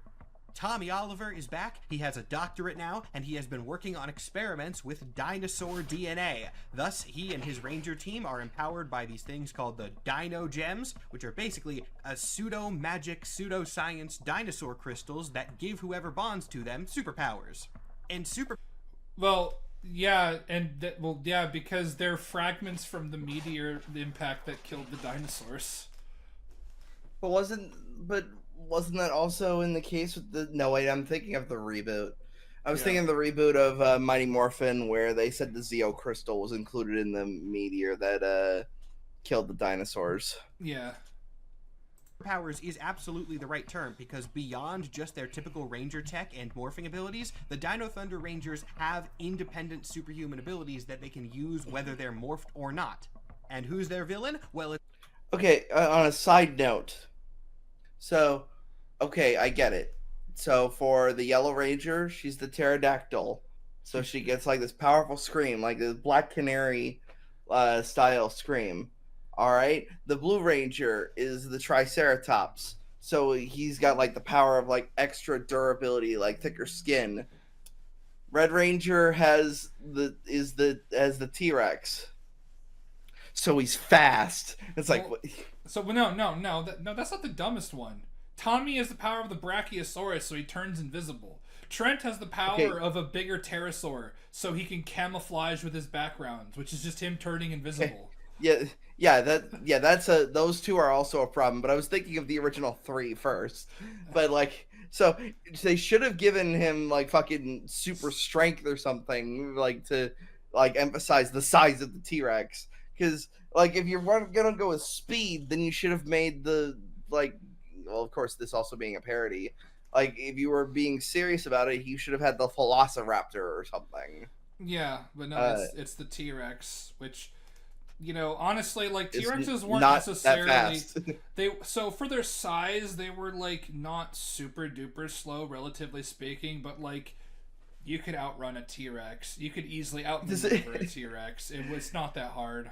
They were Does cute. it make your eye twitch every time I quote the part from Jurassic Park where I say it can go up to Yes. 35 miles an hour? Yes, it does. Because that's Albertosaurus. It's Tommy Oliver's old scientific partner, who infused himself with dinosaur DNA, turned himself into a dinosaur man named Mesogog, and then got an army of cyborg dinosaur soldiers called... What are they called? Dinotrons? It's not Dinotrons. It's something stupid like that. Tyrannodrones. Did you not... What the... You didn't write it the fuck down?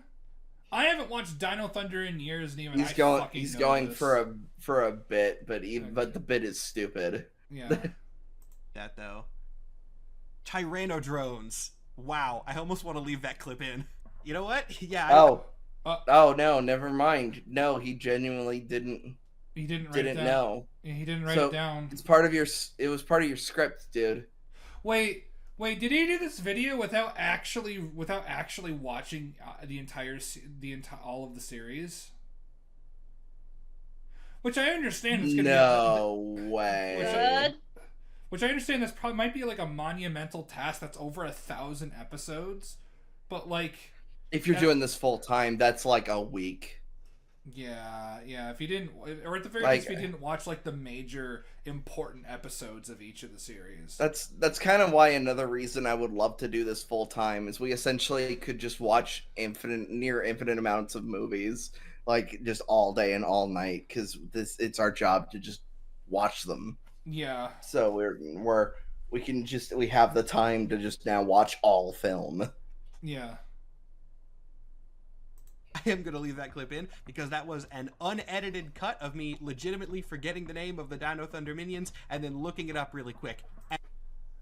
You didn't write it down? That's baffling, man. In my review of To the 10th Power, I actually made a mistake in the scripting because I thought originally the data discs were left in the secret city on Earth and it blew up. But when I was editing, because I needed a clip from Ghost in the Machine, and I found the clip of Astronema with the data disc, so I had to go and re-record things. Yeah, You could have just re-recorded that bit. errors do happen. Yeah. And I think the discovery of the name Tyrannodrones really exemplifies how much of a Western comic book this series is. Like, come on, the Dino Thunder Rangers operate out of a hidden science lab, they have independent Avengers-style superpowers, and their main villain is a scientist who accidentally infused himself with dinosaur DNA and turned into a monster. They are basically Spider-Man characters. Like, Are they? Okay. What does that matter? Yeah, you questioned the thing itself. Meanwhile, I questioned okay, what's your point? Yeah, like I understand he's trying to do like between cops and traditional Western superheroes as if those two things are inherently against each other, which they're not.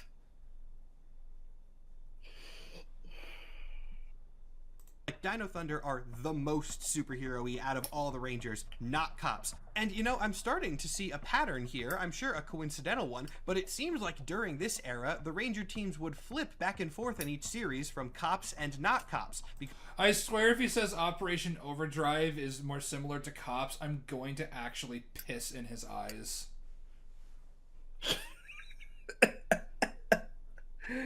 Because coming on the heels of Dino such a Thunder, very specific threat. we have Power Rangers SPD, and look at them. These Yeah. are the police-themed Rangers. Yeah, they look fucking awesome. Look, these suits are fucking cash. Oh yeah, this is the ultimate compromise when it comes to because my favorite design is probably Time Force, and I absolutely hate Lightspeed Rescue, but I fucking dig the like the SPD helmets. And I'm gonna say it right now: Shadow Ranger, best Ranger. I know my whole aesthetic is Green Ranger, Tommy Oliver. Shadow Ranger is the best, and he has the best design. It's why I stole your Shadow Morpher. The Shadow Saber.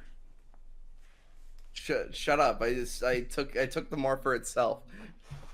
Yeah, You Time still Force gotta was show also me The that clip I of take- him knocking on the door. Oh yeah. The Shadow Saber exists separately from the Morpher, idiot. I can, who cares? I would still have the abilities of a Power Ranger even if I didn't have the sword. a Ranger team that was a law enforcement organization, but the series was more. Also, on a very bigger side note, because we've been staring at this image so long, green and blue just look like they have this massive the big smiley face, like ah. I've just been staring. They're just happy to. And then red and yellow just have these big fucking grimaces and just frowns. frowns. And then pink looks like she has an evil smile, given like how it like sharpens at the corner. Yeah. And then fucking Sam over here just looking like he's just yelling. I'm just happy to be here. Time travel themed than anything else. These guys are cops, and that's the point. The SPD Rangers are part of a law enforcement organization. That's what SPD is. It does not stand for Space Police Department, as I have seen people say before, though. It stands for Space Patrol Delta, because they had to... It's in the theme song. Who'd get that confused? Yeah. Unless they're using it, Delta. unless they're using it as a pejorative term because they can't actually watch the show and watch it and watch it on its own merits. They must inject their own retarded political beliefs into it. Also, I forgot. Yeah, their base. I forgot if the main base has a dog head on it, but at least with the angle on this one, it looks like it's got a dog head on it. Yeah, it's that one. So, yeah, that's the one that turns into a Megazord. You can see like the fingers near on the back end, like near kind of like pointing to like this. Power Rangers is so cool. I hope it totally doesn't end up rebooted by Disney. Because they had to make it more sci-fi. In fact, their organizational structure is so well established that SPD is one of the few Ranger teams in which the color actually means something. Usually, a Ranger's color is totally arbitrary. If you want more details on how that works, you can go check out another video I did on how Power Ranger abilities function, but in SPD's case, the color is directly tied to the Ranger's rank. There are multiple Ranger teams within the org of Space Patrol Delta, and within each squad, the Red Ranger is the leader. Well, except Shadow Ranger. Shadow Ranger is its own thing. The Omega Ranger Sam right here, it comes from the future, so we don't really know how that shit works, because then you have the Nova Ranger who like briefly shows up in the finale, so we don't really know how those rankings work. But and then also, congratulations, guy. This is like the most obvious one because Red was always the leader. Yeah, Red was except for Tommy when he was the White Ranger, but that's the exception. Yeah.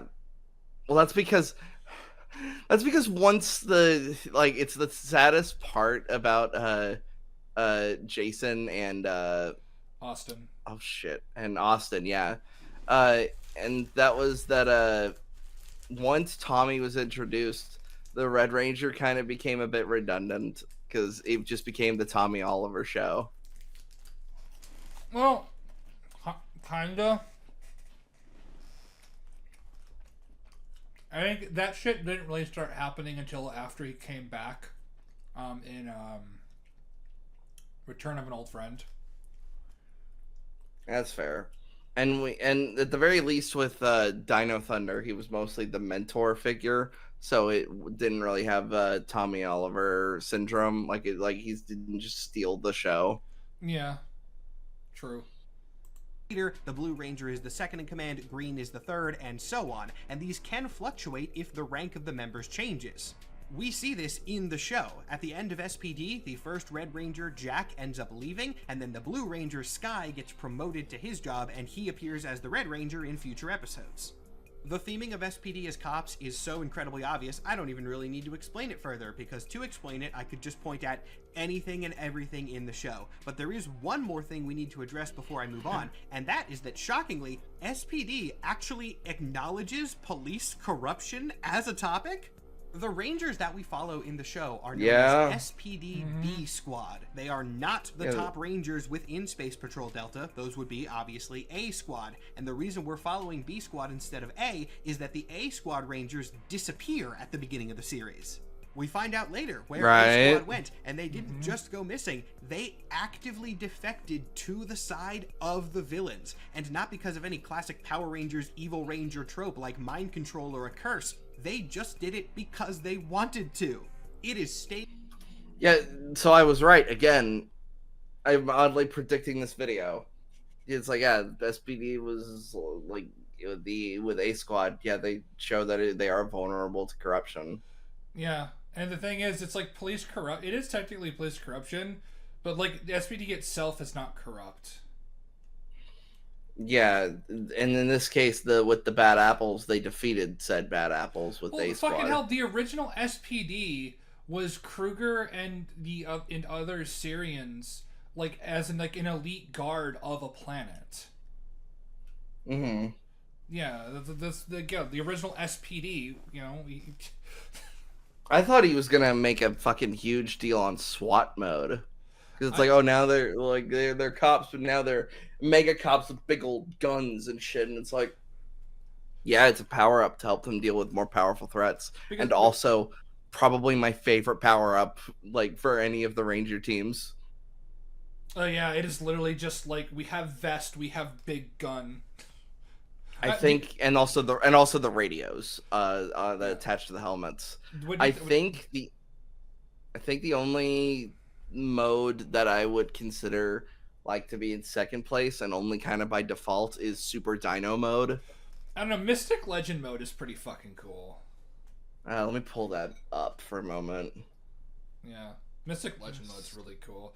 But here's the thing, like, I don't think you can really, with SPD, any sort of like anti-cop like rhetoric, I don't think you can really apply to, because they are literally defending the planet from an invading alien force that, you know, what we see is like the first thing in the series is them literally blowing a planet up. Oh, is this Megaforce? No. What? No. Hold on. Mystic Legend armor. Mystic Force. Oh, you're right. I'm a moron. I completely forgot what Mystic Force their base outfits looked like. So Yeah, they have the capes. God. They look pretty cool. The Mystic Force outfits look pretty cool. They look fine, but okay, I don't hate Mystic Force. I hate where it is in terms of like how it was put in practice. Because if I remember correctly, it didn't have a crossover episode. Nope. Didn't at the very least from the Western side of things, it looked like they were just chasing a trend, which is just kind of a perception issue than anything. Mm-hmm. And then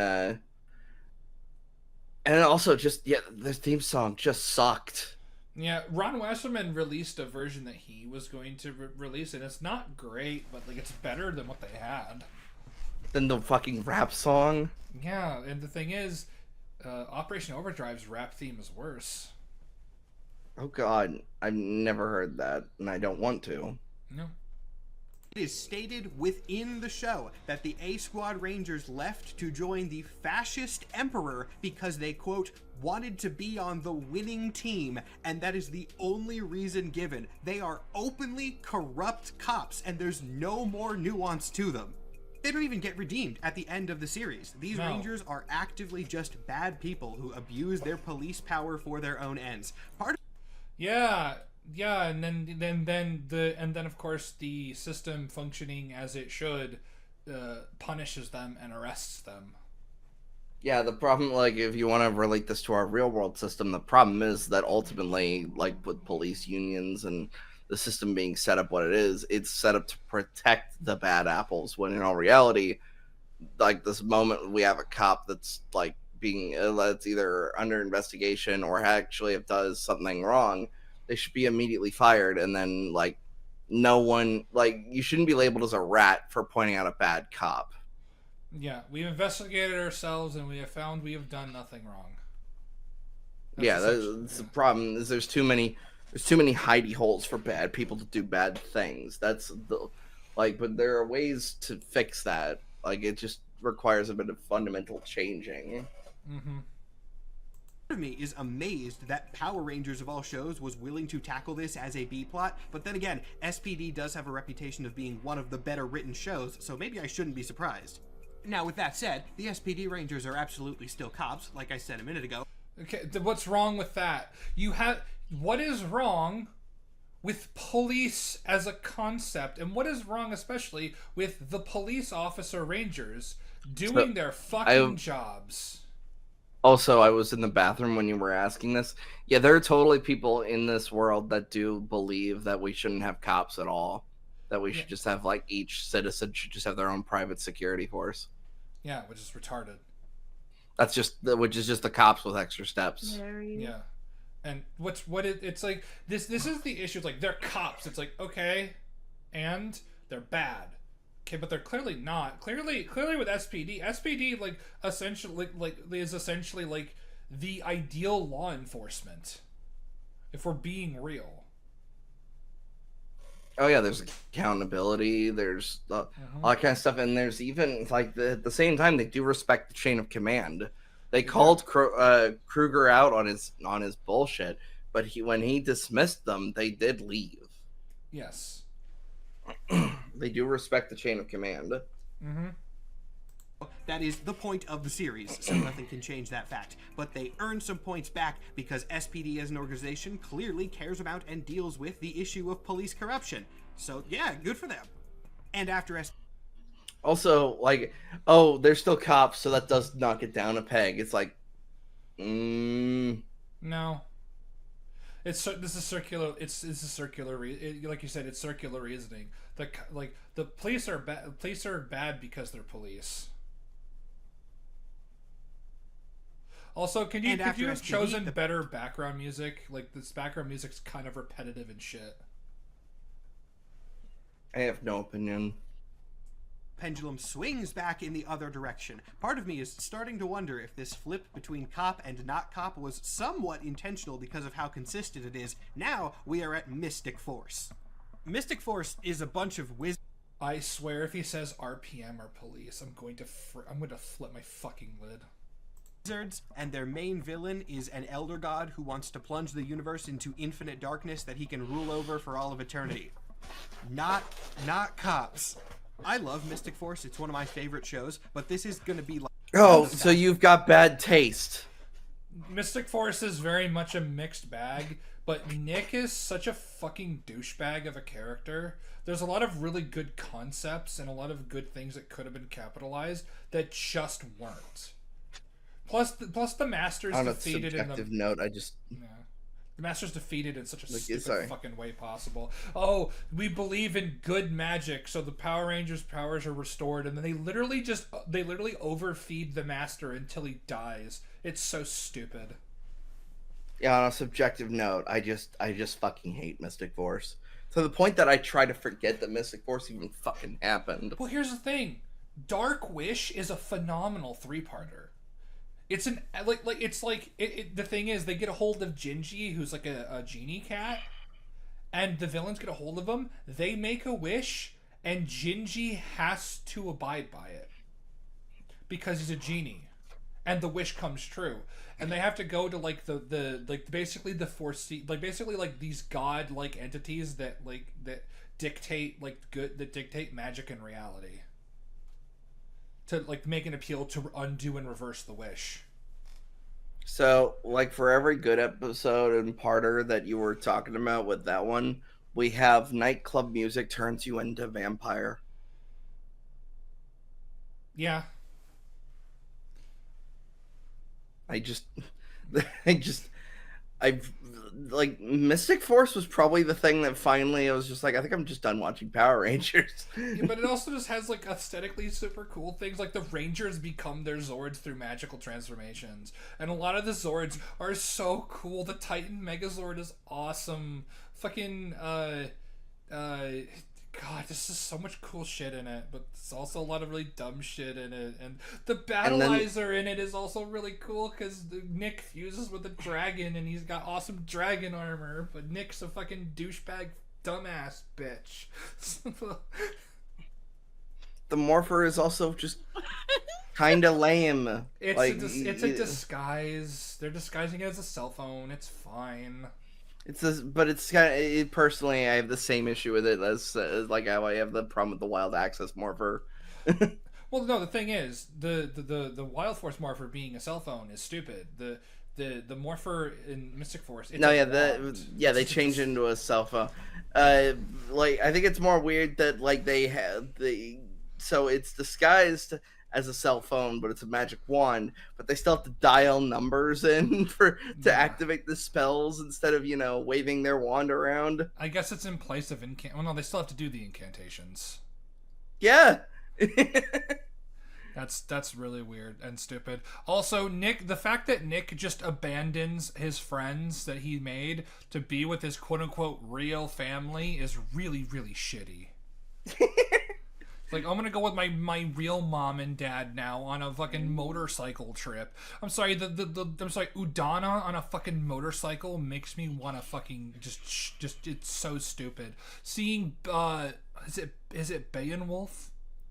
Bayon something. Fucking guy who was turned into Korag. Seeing his fucking stupid ass on a motorcycle is fucking hilarious. And then like the closest they have to a crossover is the trash alien guy saying, "In the future we'll have flying cars." Yeah. Oh, Piggy. Piggy is in Mystic Force. You're right. Fucking hate Piggy. God damn. Fuck that dude. Piggy is like the one downside of the entirety of SPD. Yeah. Anytime they go to see Piggy, I'm just like, no. I'm like at the end of Shadow Part 2, when Kruger joins the team, they go to eat at Piggy's like restaurant. Why? They like take a drink. They drink fucking literal gutter water. Are they surprised? I forgot about that. Why are you surprised? You're at Piggy's. It's so stupid. I hate that character so much, and they chose him to do a little cameo to explain why there's not gonna be an SPD crossover. They had the money. They could have done it. Dude, like, there was a fucking worm. The SPD had 2 crossovers. One where the Dino Thunder team went into the future, and the other when the SPD team went into the past. You couldn't have found another wormhole for them to go in the past or something? You couldn't have had, Not like, even then, just have magic transport them to the future. Yeah. Because it's magic. Like, there is a bit of loosey-goosiness to when it comes to the rules. In this video, because the Mystic Force Rangers are as close to police officers as your standard Dungeons & Dragons party is. I've been referencing this made-up scale of cop to superhero throughout the whole video. Mystic Force isn't even really on it. There's like a bubble outside of the scale that says warrior, wizard, or something, and that's where Mystic Force is. Well, what's his name? The Yellow Ranger dude. I can't remember his fucking name. Chip. Fucking Chip is like has aspirations of traditional heroism. He's like the most superhero out of all of them. This is another one of the series where Blue is a girl, isn't it? Yeah. Also, the tomboy, the tomboyish one, the Pink Ranger. She doesn't rip off the skirt portion of her outfit and say, "Oh, this is gay and lame." I don't know why it bothers me so much that Dino Fury had their Green Ranger do that. I don't know why. It just seems disrespectful to me. And meanwhile, I can't get over like the one of the episodes of Mystic Force that involves the Pink Ranger, and it is the nightclub vampire thing. She goes to a nightclub, she hears some music, and it turns her into a vampire. And the Green Ranger is like, I know what a vampire is. And the rest of the team of fucking wizard Power Rangers are like, oh, vampires, you're fucking stupid. Dude, one of the villains is a fucking vampire. Necroli is a vampire. She's the vampire queen, I believe. I think she's the villain of that episode. It's so stupid. I hate Mystic Force so much. And we're done. I wasn't kidding about this being the shortest section. There's nothing else to say. Mystic Force is just kind of their own thing. Though speaking of teams which are more their own thing, Operation Overdrive. This one is weird because the Operation Overdrive Rangers are privately funded by a billionaire. This team is started by a guy named Andrew Hartford, who is best... Yes, Okay. they're owned by a private billionaire to, keep this incredibly powerful item out of the hands of evil people. Yeah. described as basically a combination of Tony Stark and Indiana Jones. During one of his archaeological expeditions, which was basically just a treasure hunting mission, Andrew uncovers part of an ancient magical crown and also unleashes the monsters who were trying to get their hands on it. Then the protector of that ancient crown essentially tells him, hey, it is your fault that these monsters are back out in the world, so now you have to find the pieces of the crown before they can. So then he invents the Operation Overdrive Ranger tech and assembles the team just to fix his own mistake. So does this make them cops? No, not really. Plus, they disband after their singular purpose is done. But there definitely needs to be a little footnote there of privately funded Ranger team, because that is really kind of strange. As for Hey, you could fucking say that for Zordon having his own privately funded quote-unquote Ranger team. He doesn't pay them, but he funds them with technology and weapons and powers and shit. Fucking hell. They at least For fund them personal enough so ethic. that Billy can make a flying car. No, he did that on his own. Billy was just like on a fucking different level, Dude, man. Billy was on. Dude, Bill. In terms of like fictional geniuses, the fact Billy Cranston does not appear on barely appears on anyone's list is it's a crime. It is a crime. This fucking dude, when he was like a teenager, built a flying car and interdimensional portals. The portal generators. He seems like a nice enough guy, but we don't know too much about his history, so I cannot speak to how exactly he became a billionaire in the first place. Who gives a shit how he became a fucking billionaire? He's using his money to like fix his mistake and save the world. He genuinely cares about people. He's a good person. Who gives a shit? These people are weird.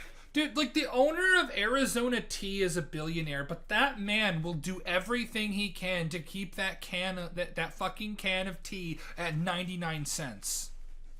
It's kind of creepy that you just mentioned Fuck that yeah. as I picked up a can right Well, now. I've been converted to Arizona Tea. I'm a I believer. forgot you went to fries. I'm a believer. I love Arizona Tea now. Yes, I told you. I fucking told you. I'm a believer. This Yeah. stuff is delicious. Yeah. If you cut me open, well, first off, I'd go ow. But then, secondly, Arizona tea would come out of me instead of blood. Yeah. What was it? It's like the people that own Costco, they literally, to keep that hot dog at $1.50. Hot dog. They have purchased they purchase their own factories and they take a loss on it just to keep that hot dog at $1.50. Yeah.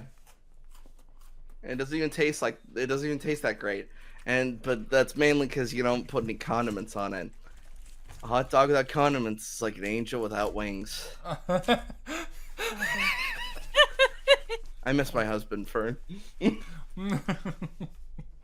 Oh, get over it.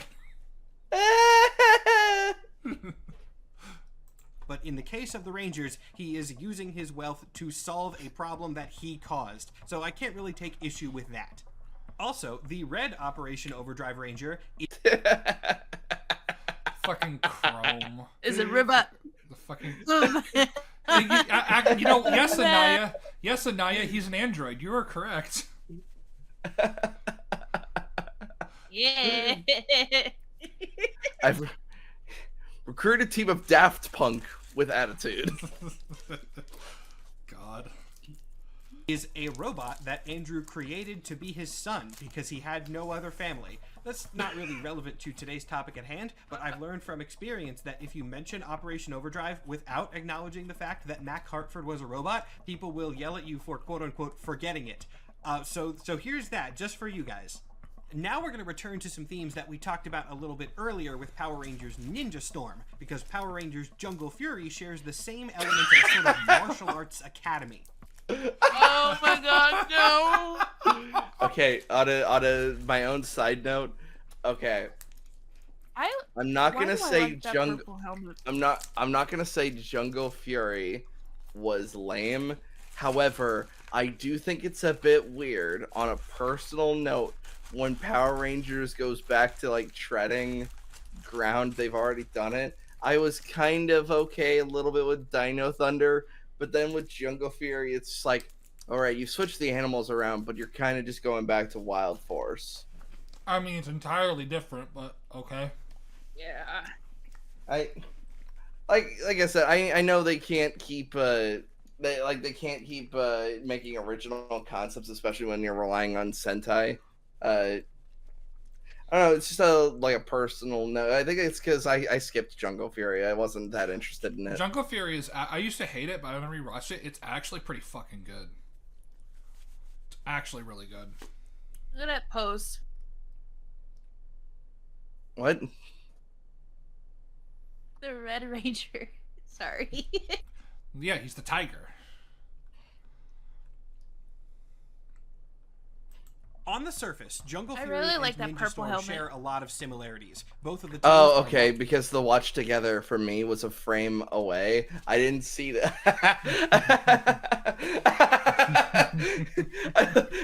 That fucking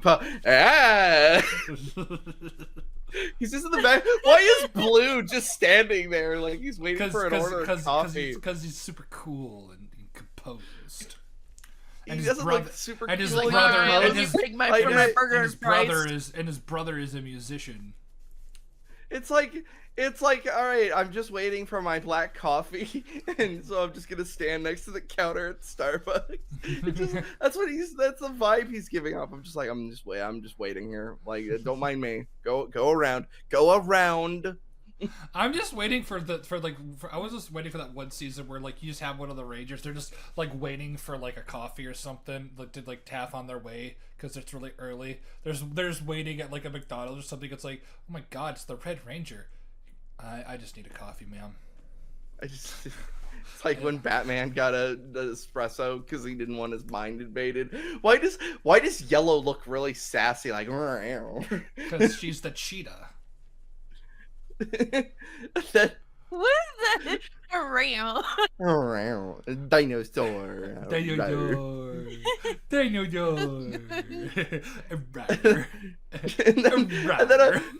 Why do I even like the white looks like he's pointing at me like you? What?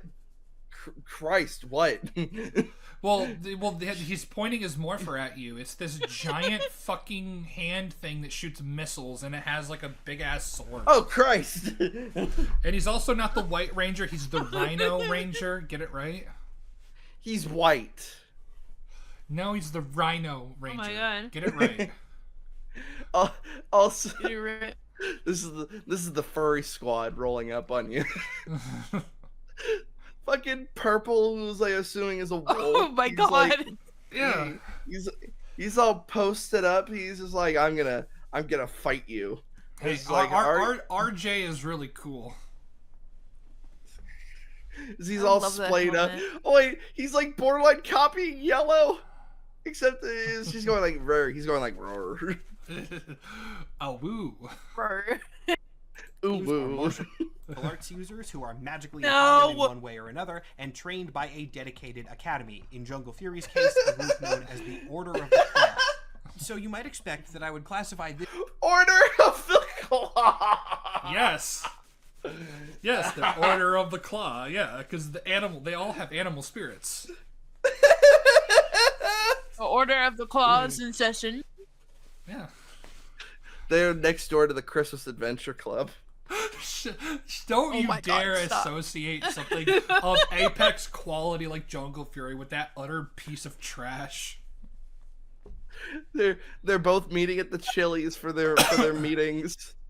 Could you keep it down over there? We're Kill trying Saint to have hate Saint Nick. classify this team as kinda weirdly cops, like I did with Ninja Storm. But there's a key difference that changes my thinking because we know the origin of the Jungle Fury Academy. The Order of the Claw came into existence because of an ancient evil spirit named Dai Shi, who you might recognize if you know Jungle Fury because that's also That the name of the main helmet. villain. Way back in olden days, a group of warriors used a martial art called Pai Shui to defeat Dai Shi and imprison him underground. And then they made the Order of the Claw specifically so that there would be warriors ready if Dai Shi ever escaped his imprisonment. So yes, the Jungle Fury Rangers were trained at an academy run by a specific organization, but less in a law enforcement. Oh my God, he's got an eagle bear face on his chest. I love it. Yeah. That's his Rinzen power.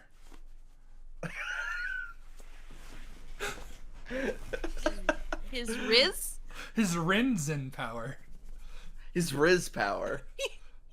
Okay. No, I'm sorry, but like, I don't really see too much of a difference between the Order of the Claw and the Ninja Academy. Just aside from the Order of the Claw is specifically for Dai Shi, who will actually like destroy the Earth and plunge it into darkness. Oh. The difference is that like the Ninja Academy is just much more broad in its threats. They're cops. I don't. Way, and more in such a way that every generation has a certain group of warriors dedicated to protecting Earth from a specific ancient evil. Now, granted, even though Dai Shi is defeated once and for all at the end of the show, the Order of the Claw does still continue, but I don't know, they feel more like an ancient order of monks than any type of police officer to me, so I'm... Okay, but the Ninja Academy are an ancient order of ninjas. Oh my God. Now I'm my God. imagining being arrested by the Jungle Fury Power Rangers. You have the right to remain silent, ooh woo.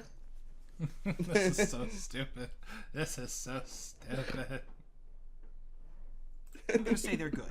This means the pattern of flipping back and forth between cop and not cop has been broken. We've had a bunch of special case teams and groups that don't really fit directly on one side of the scale or the other in the last few. But the next one, they definitely fit on the scale. Maybe the polar opposite of SPD, in fact, because Power Rangers RPM is the only Power Rangers team that actively fights the government.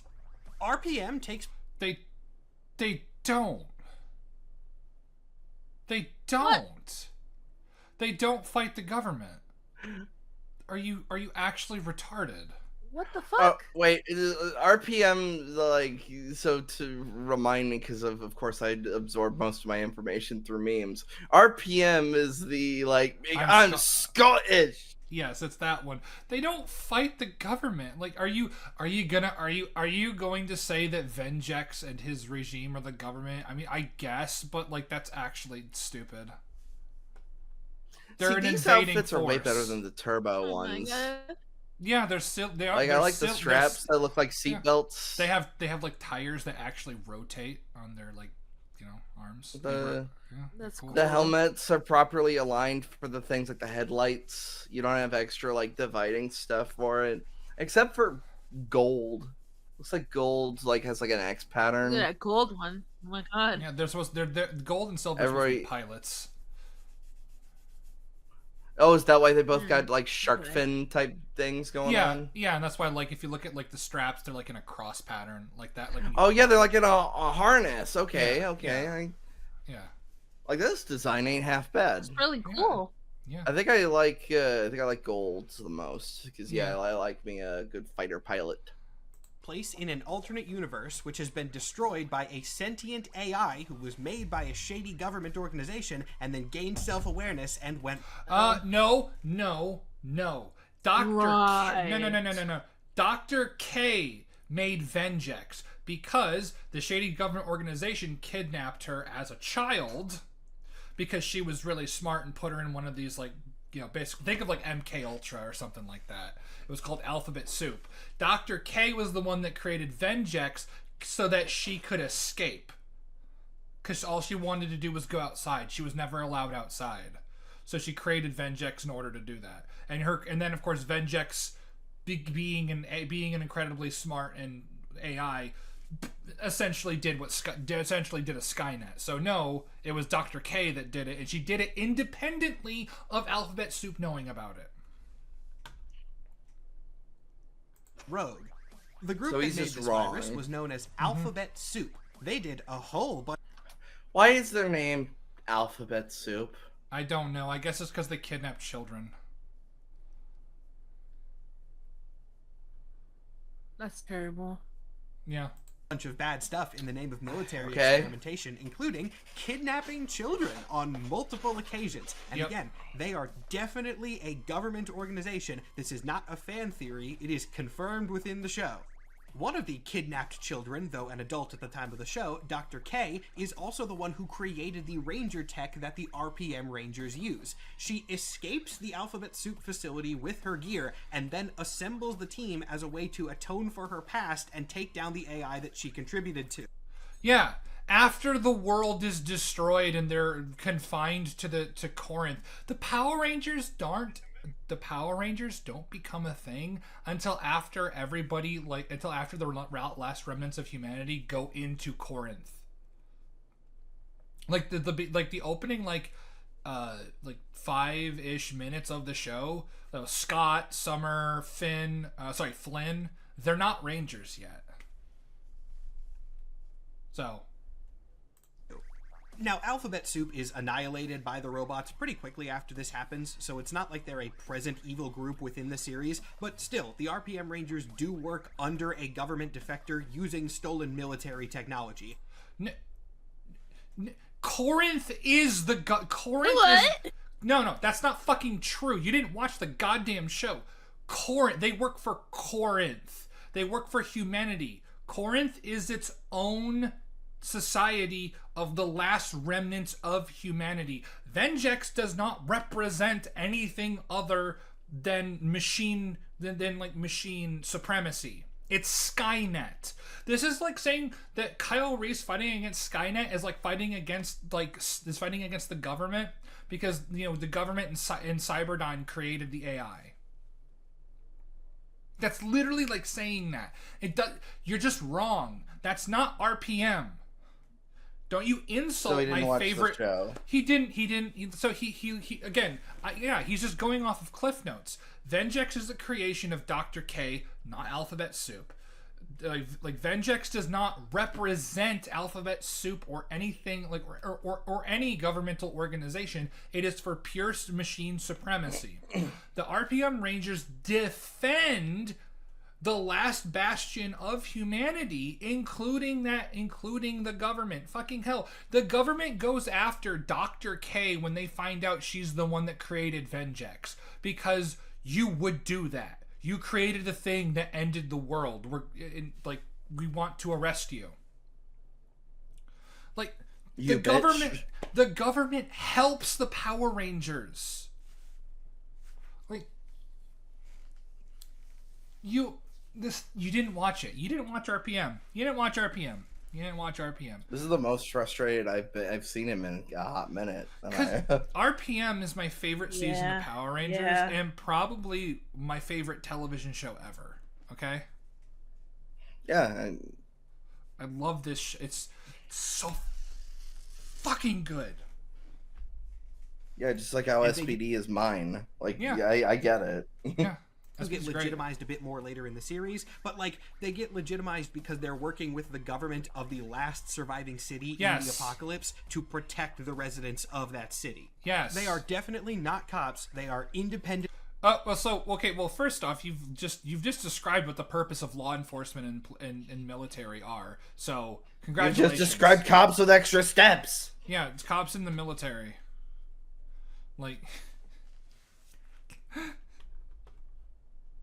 vigilantes. They don't work directly against the military in the show because, again, post-apocalypse, everyone kind of working for the same goal, but they are never part of them either. The best way I can describe their relationship is kind of like Batman and the Gotham City Police Department. The military is aware of RPM, and they will call Dr. K if they need help, but the Rangers are never officially part of the government in any capacity. Now we move on not only to the next series, but the next era of Power Rangers as a whole. yeah, a dog shit era with like one good season. With Power Rangers Samurai, though for our purposes today, this is going to be a really quick one because the lore of Power Rangers Samurai and Jungle Fury is basically identical. In ancient times, a bunch of evil monsters from a spirit world tried to invade the Earth, and some Rangers fought them off, and then passed their power down through the generations so that when those monsters ever returned, there would be heroes left to fight them off. The biggest difference is that Samurai is probably a little bit less like cops than Jungle Fury, because rather than being an academy that trains new students every generation, the Samurai powers are passed down through ancestry. Their gear and magic is managed by the descendants of an ancient clan of Japanese warriors. Yes, the extremely white man on your screen right now is the descendant of an ancient clan of Japanese warriors. I mean, like, it's not impossible that, like... That's fair. But, like... I mean, Yeah. I do kind of agree. That could be like an inch. I agree that his name is Jaden Shiba, by the way. And maybe the skin color skipped a few generations. Yeah. I mean, like his dad was white Yeah, as well. because, like you could. Sorry, go ahead. Like when you think about like a family tree and like your ancestry, like my friend is like her in her ancestry, like her aunts and uncles are Chinese, and she's black. Yeah, and by the way, like you're focusing on Jaden. I don't know if he'll do this, but like there's one Asian in the samurai team, by the way. One is Hispanic, one is black, and one is a white girl, and the other is, I think, another Hispanic. I think. I love it. Yeah. It had some problems, which is the other reason I'm kind of skimming over it quickly here. Are the Samurai Rangers cops? Yeah, the storytelling was dog shit, and the writing was dog shit. And see, here's the thing: the weird race choices of like in terms of the premise is not the problem with Samurai. No. Do the Samurai Rangers have some casting problems? Yes, they definitely do. Let's move on.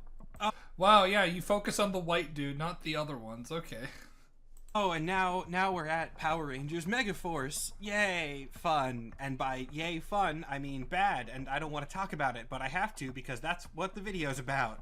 I feel Power Rangers Megaforce is, in my opinion, though it's not an uncommon opinion, the worst of the Power Rangers shows. It was meant to be an anniversary season, and therefore a tribute back to the original days of Mighty Morphin Power Rangers. And therefore, it's basically that pitch and concept again, but without any of the heart in it.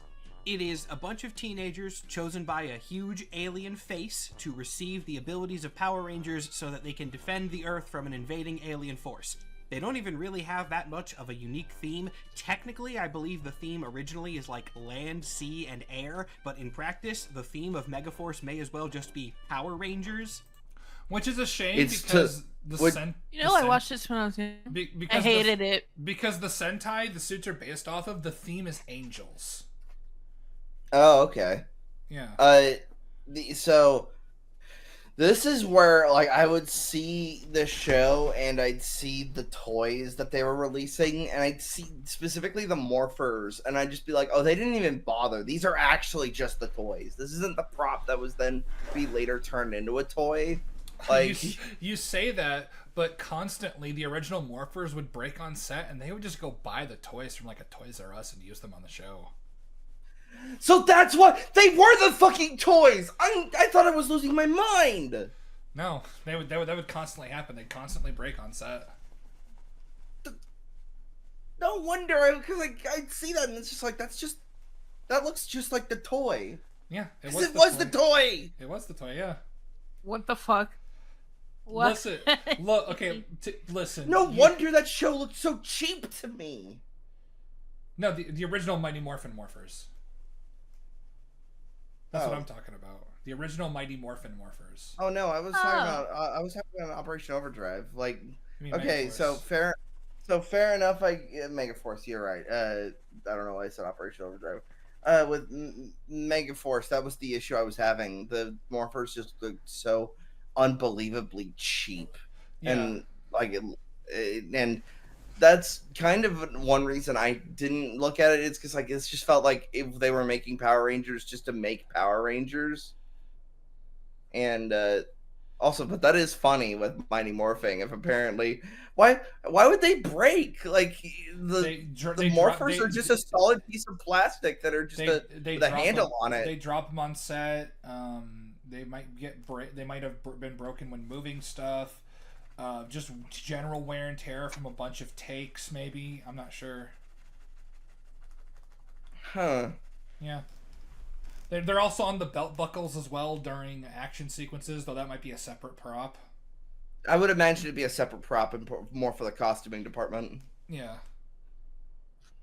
Their mentor figure is this dude named Gosei, who is Zordon's apprentice that remained on the Earth after Zordon disappeared way back in the early days of the show. And he didn't disappear, he fucking died. What are you talking about? He fucking died. This is an interesting concept. Dying is disappearing. Didn't you know? I disappear all the time. Shut up. Stop it.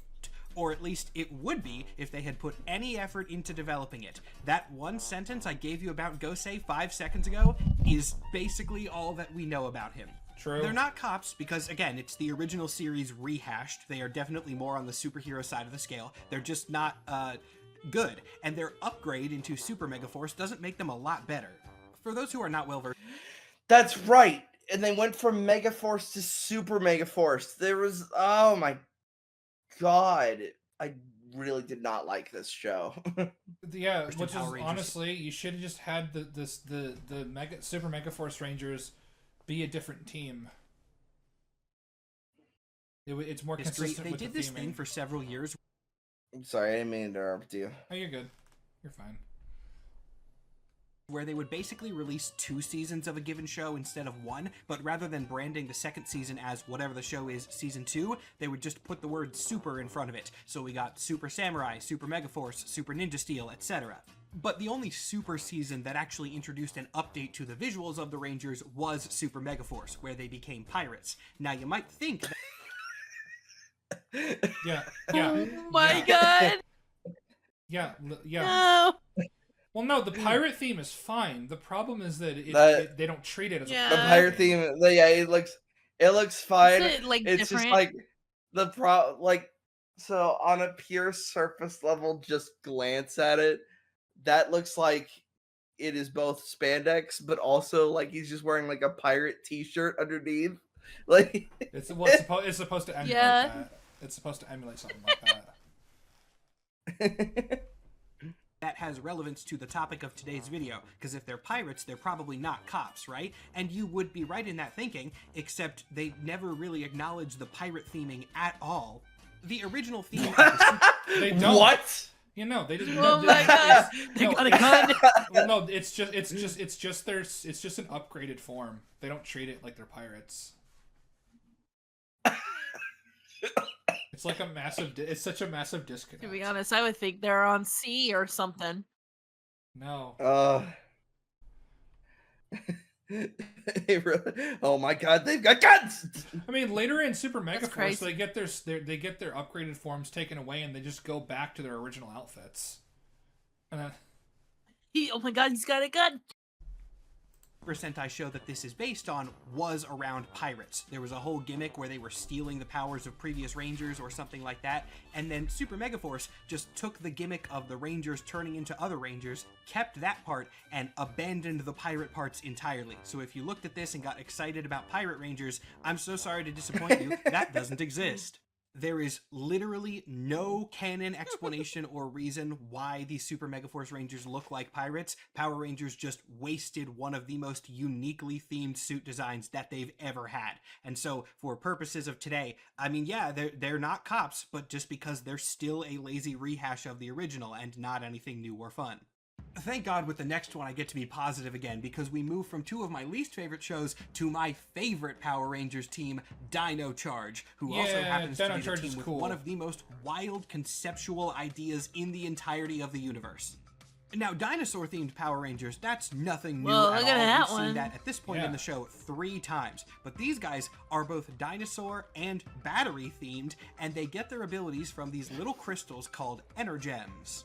Originally, the 10 Energems were just little artifacts that had a lot of power within them and could connect to the Okay, I'm starting to see the music problem because it's too loud now. Mm-hmm. Yeah. Morphin Grid, which is the source of the Power Rangers' abilities. Again, I did a whole video on that if you're curious. But then, they became something a little bit more convoluted. The gems were acquired by an alien named Keeper who recognized... Look at that face. I'm sorry. Just look at that face. Dude, I am genuinely surprised how shit Keeper looked when you look at the Disney seasons and you had Mesogog and and Kruger's and the stuff for Kruger, both of which looked pretty fucking good, especially for how low of a budget they had to work with. Moltor and like fucking Flurious was goofy looking, but it I feel like decent. I think the problem is when you're trying to make money stretch and you can't really like afford that many like computer effects and stuff, you're able to make it stretch. But like there was this, once the shift happens to where things are more digital, you realize that like things are gonna end up looking cheap because you did spend like most of your budget on like a few shots. But the thing is, they had Nickelodeon. When you didn't need to. They had Nickelodeon money at this time, and Nickelodeon actually gave a shit.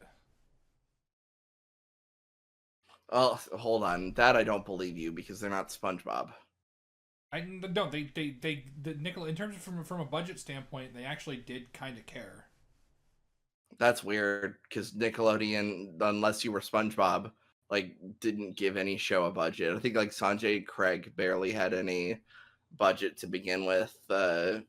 Yeah, but the thing is, that didn't last. This is not even Femboy and Chum Chum either. No. That's gone. Well, that show was garbage and it deserved to die. But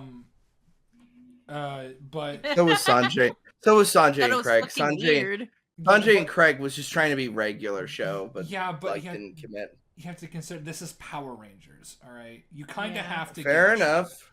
You kind of have to give a shit. Is the danger that they posed and appointed himself their guardian. He did a good job at this. He wasn't corrupt or anything, but eventually the location of the gems were discovered by an alien bounty hunter named Sledge. Dude. Okay, hold on. That design, however, looks fucking awesome. Dude, I love Sledge. He is... Do you want to know what his motivation is? What is his motivation? He wants to get the Energems so he can rule the universe and get married. Oh, hell yeah. Yeah. I'd just hand it over. I'd just be like, oh, good on you, King. Like, get yourself a babe. And he has a whole... And he's a bounty hunter, and his entire, like, ship is, like, a jail cell with a bunch of monsters that he, like... he got so he could turn in the bounty, get a bunch of money, get the Energems, rule the universe, and marry Poisandra, his wife. He wants to get married. That's the thing. And I think this is like one of the first instances of a Power Rangers villain that, as far as I'm concerned, just wins. I'm like, oh, here you go. Like, you go get yourself married. Go be happy. You've earned it. Yeah. I love Sledge. He's so cool. Sledge chases Keeper all the way to Earth. Keeper's ship crashes down on the planet, and this, for note, is about 65 million years before the present day. So to keep the Energems safe, Keeper entrusts them to, quote, 10 of the world's bravest dinosaurs. The gems then... What? Yes, he literally puts the gems inside God. of some... Well, the thing is, 10 of the bravest dinosaurs, and like I think 2 of them aren't actually fucking dinosaurs, and I want to kill the person who said that they were.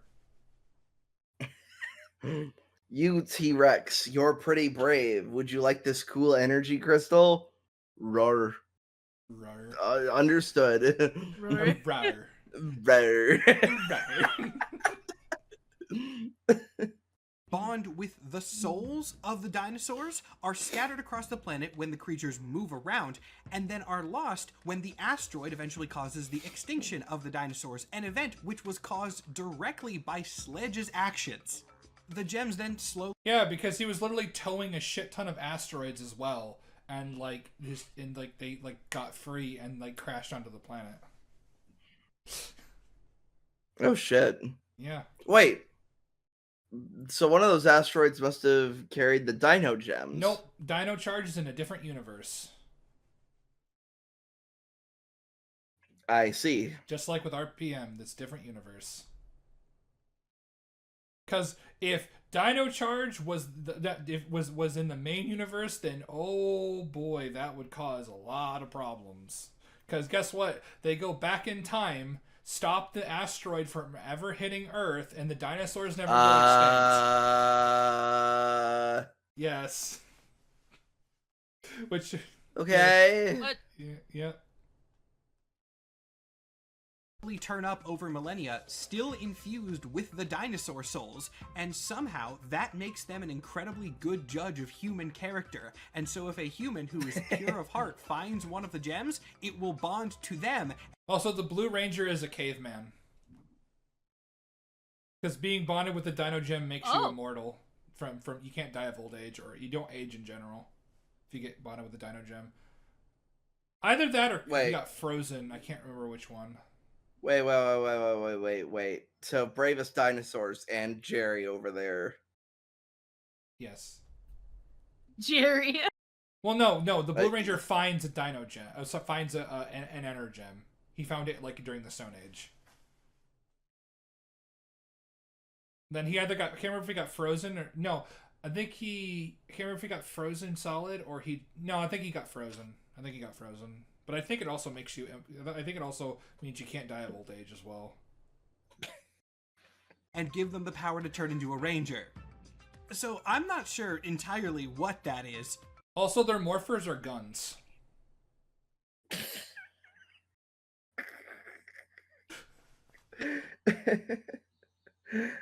But it's stupid. I know, I love it. I love Dino Charge. Certainly doesn't sound like a police officer. By the way, this is a kind of tangent and not directly related to the purpose of the video, but I love talking about it, so I'm going to because this is my channel. At the end of Power Rangers Dino Charge, it's revealed that if you unite all the Energems in the correct way, it can open up a time portal, and then the Rangers take that back to 65 million years ago and undo the extinction of the dinosaurs, leading to them existing in a branched timeline where dinosaurs never got destroyed, and so they're just still around in modern times. But... yeah. Jurassic Park. Yes. Well, no, they're not genetically modified. Go, Power Rangers, go. But of course, but of course, we run into the problem of, well, since you stopped the dinosaurs from going extinct, then well, no, they still would. Man doesn't become dominant species of this planet then. Yeah. There's also the problem of, well, no, I guess the dinosaurs that had the Dino Gems within their souls would still would have died and would have been fossilized maybe in the same place. No, because the asteroid, the fucking extinction event happened like very shortly after Keeper gave them the gems. So yeah, so they wouldn't have been in the same place. They couldn't have been. Yeah, okay, never mind. And that's actually legitimately where the show ends. That doesn't get fixed. That's just the status quo. It's great. I love Dino Charge. Is it stupid? Hell yeah, it's stupid, but it's stupid in a really, really funny way. And so I'd highly... But that's not it. You're not kidding. Look at fucking Pink with the fucking gat over there. She's just like, I swear to God, I will shoot you. I don't know. You're not selling Dino Charge very well, man. Look at this stupid, retarded bullshit. Go watch it. No, you should watch it. It's really it's silly and stupid, but there's some good shit in there. There's some genuinely good shit in there. I mean, it's a bit crammed with all of, since they have like 10 rangers, so not everyone gets the same amount of screen time. But there's some okay stuff in there. I recommend this one because it is nonsensical. Anyway, they're not cops. They are humans who were magically designated pure by ancient crystals that contained great power and the souls of dinosaurs. So, yeah, let's move on. Move on to Power Rangers Ninja Steel, another one whose concept is just generally insane. We've seen Ninja Rangers before, but they were ninjas. They were trained in ninja academies and they knew martial arts and were more or less the things that you would expect. The Ninja Steel quote-unquote ninjas were chosen by the actions of a giant sentient ninja star that came from space. Not exaggerating at any point there. This thing is called the Ninja Nexus Prism. Wait, it was created by the what? This is where I stopped watching, or I not stopped watching, but like I didn't watch Ninja Steel after like the first couple episodes. I was like, I'm done. This looks stupid. This is retarded. The greatest ninja to ever live is a white dude, and I laughed my ass off.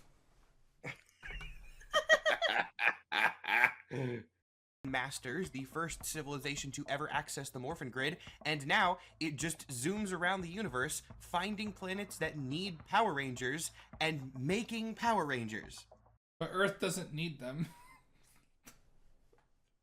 It has some way to predict disasters enough that it can tell what planet it's needed on, and then it just arrives at those planets and basically lends the Ninja Steel powers out whenever and wherever they are necessary. So while this does imply some sort of organizational structure to the Rangers empowered by this thing, I don't think it's in a... It literally doesn't. Oh my God. The fuck up. I remember watching an episode of Ninja Steel while I worked at Amazon because it was just on the fucking TV, and I saw this dude on the right, and I'm just like, what is your... What the fuck is with your hair? That's Boom from SPD. Not the actor, not the character. The actor, same actor. Well, yeah, okay. I'm more again. I'm talking about the hair because I was just like, what is with these fucking eyebrows and fucking? Sure. Cop kind of way, helped out by the fact that they are only made in times of crisis and only keep their powers temporarily. We could probably discuss the exact mechanics of this one for a while, but I'm going to move us along because we only have 3 more teams left, and the next one is going to require some discussion. This is Power Rangers Beast Morphers, which is overrated dog shit. I watched all of season 1. It was fucking bad. I stopped in season 2 because I couldn't fucking handle how bad it was.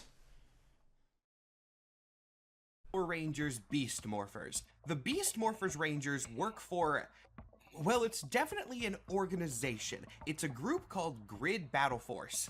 And we don't really know what Grid Battle Force is. The purpose of Grid Battle Force is to produce and facilitate the use of an energy source they invented named MorphX, which is basically the Morphin Grid that the Power Rangers use, but in liquid form. Like they bring this other dimensional energy into the real world and turn it into batteries, kind of. In addition to this, they also study inter-universal travel, they have access to a huge range of weaponry both from previous Ranger teams and Ranger villains, and they have their own Rangers in the form of the Grid Battle Force Rangers. They have a ton of resources, and a lot of those resources are extremely dangerous and easily weaponized. God, look at this. You have the fucking Dino Thunder Blaster, which shouldn't fucking exist because the Dino Thunder powers were fucking gone. But then the Sentinel Knight, I guess, gave Kira her powers back or some shit. Who gives a fuck? Why the fuck is a Blade Blaster here? Why are there 2 Blade Blasters from Mighty Morphin? Like, why would any of them give that to you? Why the heck is there the like Gem or Gemma's like weapon from RPM? So, I'm sorry, Is that the Ninja Storm like Mega Blaster like just behind that dagger looking thing? I'm not sure. Maybe it's either that or Ninja Steel. Oh, I can see like right. I can kind of see like top. Like right to the left, there's the that's a Dino Charge Morpher. I don't know why they would give you guys that, but okay. Oh, I see an SP. I see one of an SPD blaster. One of Oh yeah, that's a SWAT mode blaster at the bottom. Yeah. Why would they give you those? When does this take place? So this must be like the furthest in the timeline. No, it's 2018. It's But SPD takes place in the future. I know. They travel through universes, not through time. That's the thing. So they're thieves. I know these were given to them. And then, for some ungodly reason, Dr. K allows Grid Battle Force to like look over and I guess copy technology from the RPM morphers. At the end of RPM, Vengex managed to transfer himself into the Red Ranger morpher before he was destroyed. And then the Gold Beast Morpher Ranger experiments by splicing snake DNA into the red RPM Ranger Morpher, and Vengex is reborn as a weird snake monster thing.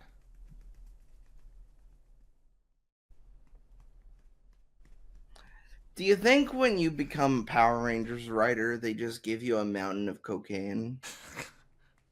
I don't know. I hate Beast Morphers. I hate it so much. It's so bad. I was considering on doing a fucking video series about it. I still might, but I just remember episode 3 of season 1 being the stupidest bullshit I've ever seen in my fucking life. Well, alrighty then, people. Had to edit some stuff out. Some, personal stuff that we're not really going to reveal, but let's get back to it. I'm pregnant. Yeah, I am the father. What is going on? Exactly. He's mine now, And you're the mother. The fuck? What are we like cats? Where like there's potentially multiple fathers? Oh God. I think it's cats where that's a thing. Which one of us is Mephistopheles? I don't know, but anyways, we were talking about beast morphers and how shit it is. So let's get back to it. I like Power Rangers. Wicked calls them a non-government organization. I'm not sure where they got that information necessarily, because I don't know if this was ever explicitly stated. I can tell you that Grid Battle Force's leadership does use military titles, though. There's a general and a commander in their top ranks, and they also do have some sort of government contract. We see them work with the mayor of the city to provide energy to the town where they're based. And it's definitely worth noting that the Rangers employed by Grid Battle Force are... Wait, what... Why does that look like a gun filled with honey? I don't know. It's I think it's like the morph. I don't know, man. Which fun fact: the Silver Ranger is a half human, half robot. So cyborg. They call him half human, half robot. They don't use the term cyborg for whatever reason. Well, that's lame. And he just looks like a robot as well. There's no like human bits to him whatsoever. Also, is their aesthetic supposed to be bikers? Like, what's going on here? I have no fucking clue. Because they're like leather jackets, but they look like they're not bikers. They're not bikers. What is this then? I don't know. Also, I forgot to mention. I think I've said this before. I don't know if around you, but the Beast Morphers Rangers, they have the DNA of animals inside of them because it's the process in becoming a ranger, and they take on certain aspects of them in a weird way, except red, blue, and yellow. Theirs kind of went a bit wrong. So, like, they have these defects where, like, for example, because the Blue Ranger has the gorilla, he will overheat and kind of stop, thinking, like, coherently, which doesn't make any sense. The Yellow Ranger is a jackrabbit, so she'll quickly like lose. She'll need to like eat like a lot of food because she'll like lose energy, which kind of makes sense. But the way she does it is eating carrots, even though carrots have very little nutritional value for rabbits. So it's like eating candy. Don't you get it? Bugs Bunny ate a rabbit, ate a carrot. Yep. I want to know that episode of Looney Tunes. Christ. Yeah. And then the Red Ranger has the DNA of a cheetah, and his defect is whenever he sees a dog, even if it's just a picture of a dog, he freezes in place.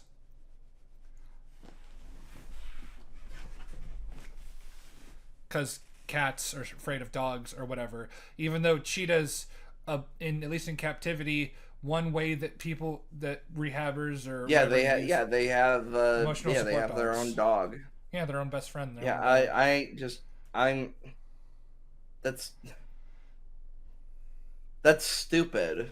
Yes, I would imagine that because cheetahs expend a lot of energy and whatnot, it's sort of like a consequence of being able to run so fast, that being completely and totally like exhausted quickly would be the Red Ranger's flaw. Also, do gorillas get overheated really fast? I think so. I could be wrong. I don't know. I would need to. We need to look into. I mean, I would imagine do. so if they carry a chunk of silver on their back. Shut up. I'm here all week. Employed. They work for the organization. They're not magically chosen. They're not just teenagers with attitude. They are selected by the group and trained in-house. Except the Red Ranger. The Red Ranger just kind of happened to become one because he's the son of the mayor, and he snuck in by taking. Oh, so he's a nepo baby. No. It's even worse. So what happens is that he took a picture of, I think it was a security badge with his phone, and then he managed to get in. What? Yes. Don't question it. Don't worry about it. Granted, a big point of Beast Morphers is that the organization is attacked and the original cadets are kidnapped, and so some other members of Grid Battle Force have to step up and become Rangers. But still, those people who stepped up were employees. So taking all the... No, not the Red Ranger. The Red Ranger wasn't an employee, at least not yet. Let's not do that. Maybe I'm misremembering something because it's been a couple years, but I distinctly remember him not being an employee. He's the son of the mayor. Of this evidence, by all accounts, it really seems like Grid Battle Force, and by extension this team of Rangers, is a private paramilitary contractor. Which, wow. Okay. I'm sorry, I just got psychic damage from that statement. How stupid it is. I mean, oh yeah, that was stupid. But like, okay. Yeah, okay, and? What's your point? If you didn't know where Power Rangers went in the later seasons, I bet you weren't expecting this one. I mean, like, no, but it doesn't surprise me. After things like Lightspeed Rescue, I was like, and especially SPD, I was like, yeah, go. Like, Power Rangers can come from anything, especially like whether they be government or hell. Actually, no. In space and Lost Galaxy as well, they were independent agents. Like, this isn't hard to believe. It's not. It's not really not hard to believe at all. Now, to be fair, in this group's defense, I do think a lot of their shadiness comes more from the fact that this is a kid show, and so they kind of just wrote them off as, ooh, a secret agency that makes Rangers, and didn't really explore that in detail. Well, why can't it be that they are, even if they are a paramilitary group, why can't they just be used for good? Why is that so hard to believe? Because real life paramilitary groups are bad. I mean, I can certainly see why. I mean, like, I don't. Except they're not, actually. Not all of them, at least. They're necessary. They're a necessary evil, like in the sense of like they're a useful service during conflict, like, and definitely profiteering off the suffering of others. But that's not what the. And by the suffering, I mean. But and by suffering, I mean just the fact that they're needed for, like, they're only needed in terms of conflict. Like, you wouldn't hire a paramilitary group to, like, I don't know, distribute sandwiches to the homeless. Yeah, but I don't really see like that being an inherently like bad thing if they're being used for good, which they are. They're not doing anything nefarious, at least not from what I remember. So, like, Yeah, also, like, keep in mind, paramilitary groups don't function like they do in fiction, where they only work for the highest bidder. There are rules they have to follow, or else they become enemies of the world, essentially, because Yeah. they'd be breaking international law. And therefore, by filling in the gaps, you get this weird conclusion. But it doesn't make the weird conclusion any less reasonable. So yeah, the Beast Morphers Rangers are absolutely 100% cops. I can't really put them at more. I, I, but they, but Your distinction means nothing to me. I don't care. you said so they're more akin to paramilitary groups, which means that they are 100% cops, even though cops are state-sanctioned law enforcement, which are not owned by private corporations. Remember, his definition of cops is like anything government oriented, but like not specifically savers, like He said like the Lightspeed ninja. He said the Rescue. Ninja Storm Rangers were cops, and they're not funded by the government. They're their own thing. I just His distinction of cop is stupid and retarded in this it's video is very pointless. stupid, and I'm trying not to giggle at that. Ninja Storm is cops. Well, no, like the distinction here would just be they're 100% not cops, but they're in their own weird problematic category. I don't think it's problematic, but with his logic, they're in their own weird problematic category. That would be the honest take. Instead, he puts it into cops, even though they're not cops in the slightest. So, Yep. More cops than SPD or Time Force because those two are presumably government organizations. But like, Grid Battle Force is every aspect of cops without the government oversight, which might. they're not. In your mind, that would make them worse than cops. Like, just say that. Just say it. Just fucking say it and get it out of your fucking system already. Fucking coward. actually be worse. So I'm just gonna note yeah. where the Oh, ranking's gonna be. okay.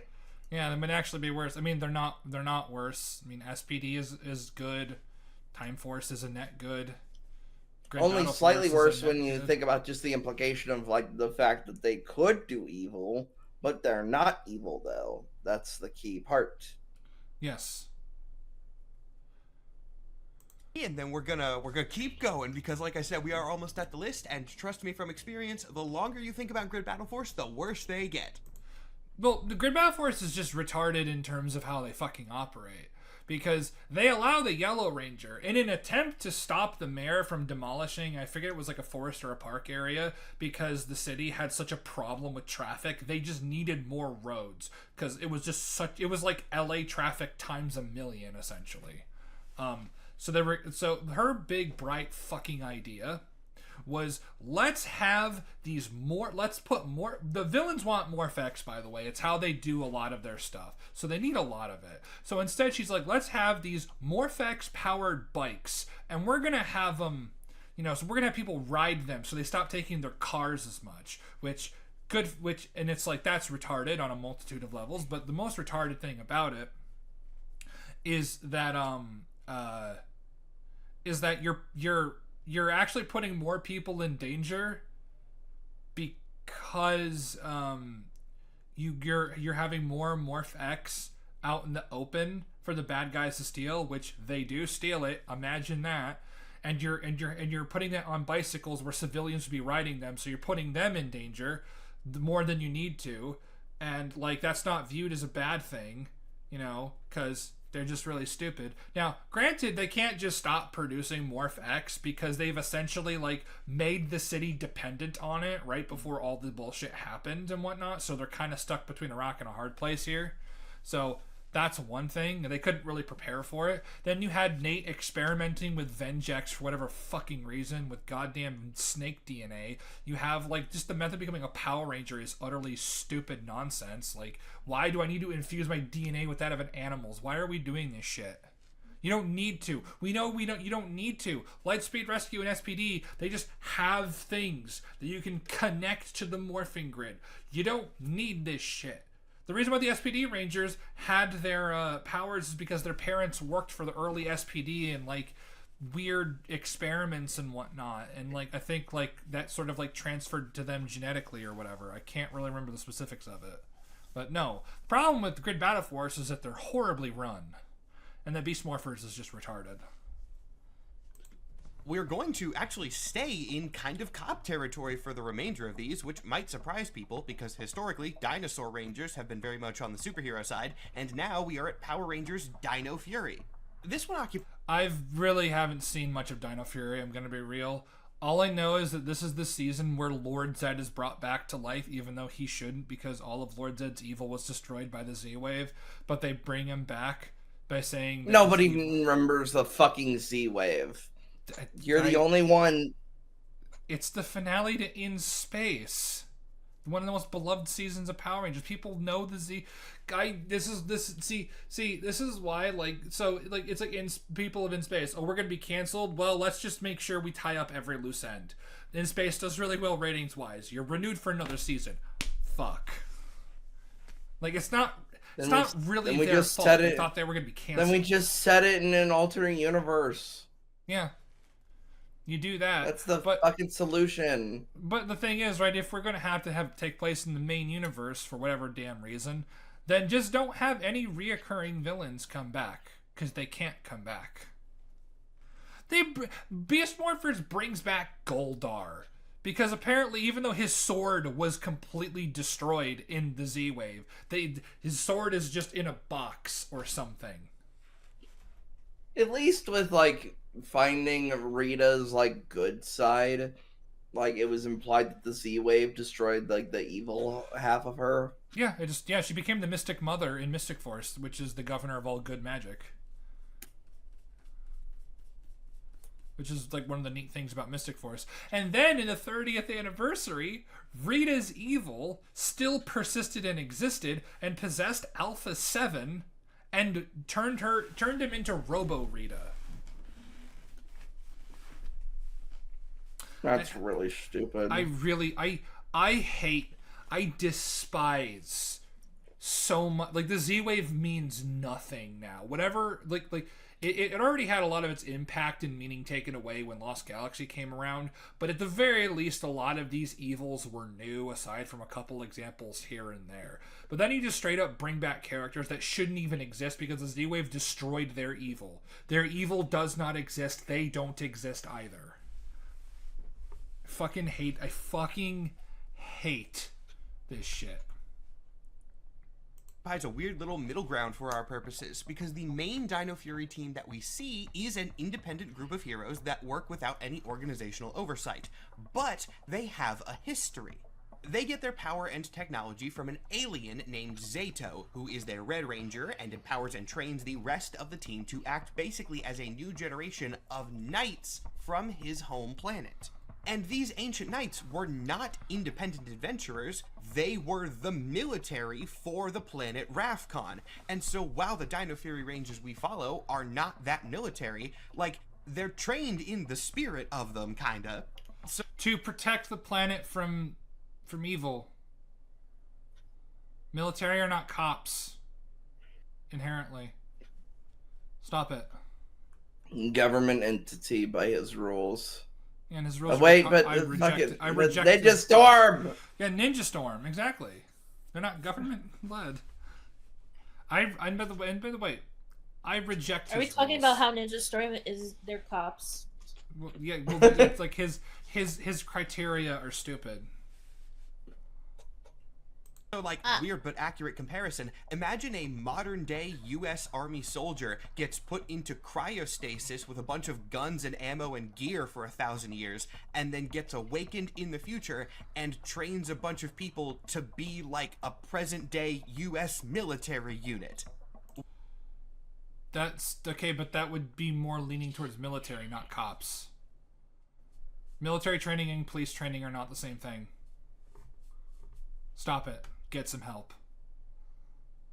What do we call that? I don't know, but it is a decently accurate comparison to what the Dino Fury Rangers Holy are. shit! Look at that sword! Yeah. I do like the Dino Fury suits. I think they're really cool. It's a decent design. The zigzag's a bit weird. And there's the female Green Ranger. She ripped off her skirt because skirts are gay and... No, stop. I'm not going to harp on it anymore. Look at that fucking sword, though. Yeah, that sword's really cool. It's like an Unga Bunga sword. Yeah, I want it. I want to hit someone with it. So while they're not cops, God. like, I can't put them far away from cops on the scale since they do have government ties. I don't care. I don't care what you think about this. I don't. You know what? Your opinion means literally nothing. It actually, because you're like, they have government ties, but having government ties doesn't mean they're cops by your own criteria. Remember, if you're associated with them or if you're allies with the cops, you may as well be one. Yeah. Oh my God. But like it's actually so wait, so like are the so would the Mujahideen would no, not the Mujahideen, or was it the Mujahideen? The Taliban. Well, I'm talking about like the people before the Taliban that we trained to fight the Soviets and Yes, yes, that is the Mujahideen. Yeah, are the Mujahideen cops now? I'm not gonna answer that. I know. My lawyer has advised me not to answer that, and it's just Anaya behind me. Ties to a government that no longer really exists, but still, there's stuff there. Though they do drift a little bit farther away from law enforcement when you get to their second incarnation, Cosmic Fury, which I am going to count as independent today, mostly because I wanted an odd number of teams for the final ranking. Yes. That's the last season of Power Rangers. So this is the one where Lord Zed is the final villain of the series. And the main enemy, unironically, like the biggest thing, the biggest 4D plan is that the main villain, one of the main villains is an intergalactic arms dealer. She wants to like do an evil version of the Z-Wave using Lord Zed to purge and destroy all good in the universe. So that way she can sell weapons to everybody and make money. It's literally capitalism was the real evil all along. Even though she would make infinitely more money if there were more people in the galaxy in the universe to buy weapons from. I just looked at like my watch. It's like, when did we start talking about Fallout again? Yeah, I know, right?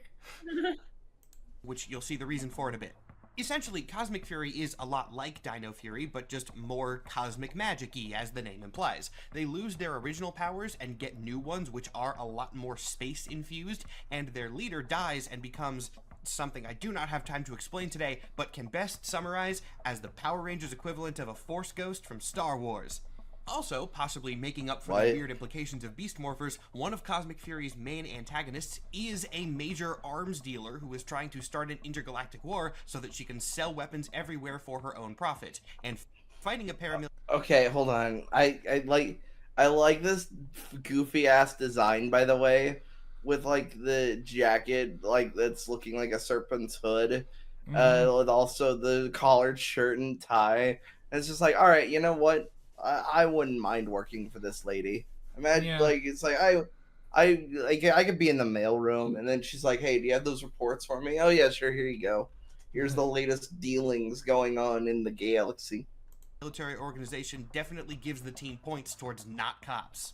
So we actually end up getting a nice little arc between these two as the team drifts away from their older inspiration and becomes more of an independent thing on their own. And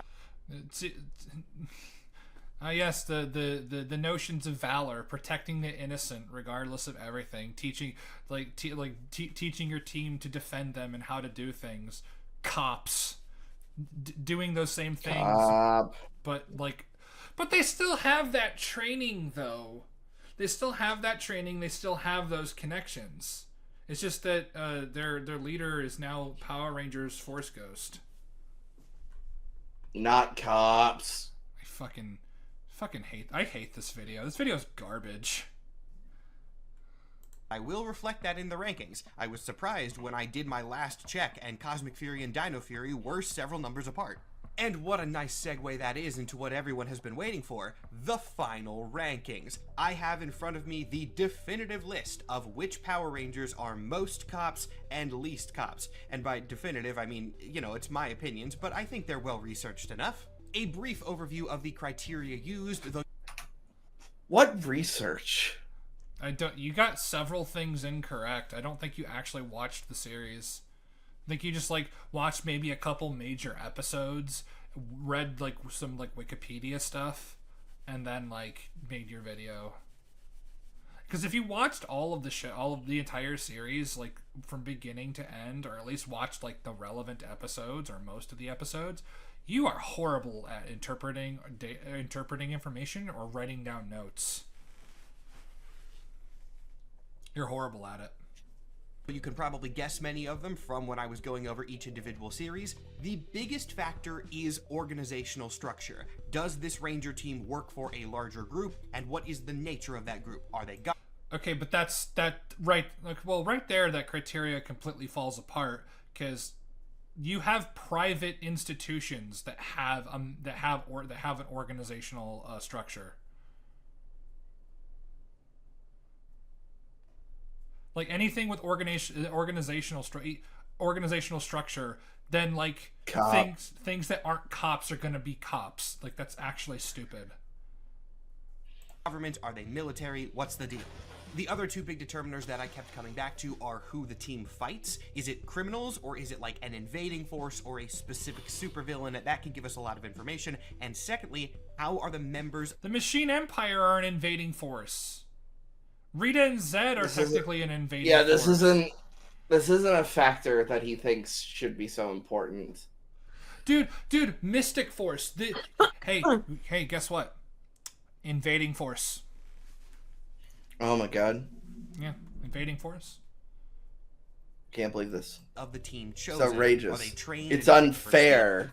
How could you be an invading force and I'm not fighting cops? The fucking Lightspeed Rescue, the demons are an invading force. They're trying to take over the world. Or are they designated by magic or something? And then... But that shouldn't fucking matter at all. Like the actual specifics of their powers shouldn't fucking matter. What if they got their powers from a government institution, but they went private? They wouldn't be cops then, correct? They wouldn't. You know, ethics and motives. Time Force and Beast Morphers are both sketchy, so... No, they're not! What are you talking about? Time Force is going back in time to stop Rancic from ruining the world. Beast Morphers is trying to stop, like, interdimensional aliens from taking over the world, led by a mutated Skynet virus that came close to destroying all of humanity in his home universe. What the fuck are you talking about? What are you actually on? You are a stupid person. You are an actual stupid person. They're going fairly low on the list.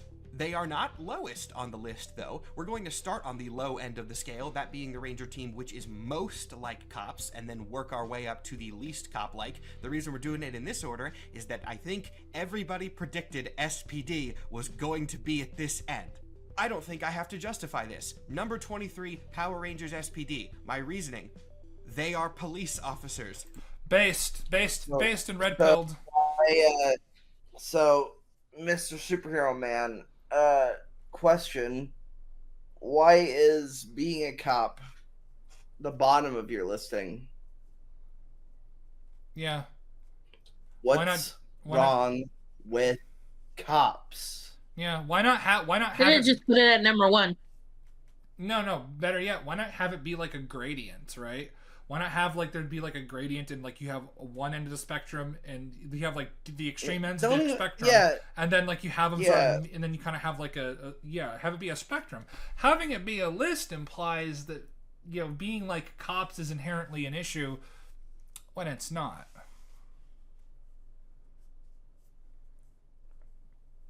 You're making something political that doesn't need to be political. Yep. This one's also easy. Number 22, Power Rangers Time Force. My reasoning: they are police officers, but time-themed instead of having police sirens and SWAT gear on their uniforms, which puts them above SPD. If you can't tell, we're going to run through most of these quickly because I've kind of already discussed them all, but number 21, Power Rangers Beast Morphers. This was They're literally not cops. They're, like you said, a privately owned paramilitary force. That is like as far away from police you could actually get. They're in their own category. So if you're part of the military, you were a cop. Well, no, unless you're Lightspeed Rescue because you're first responders.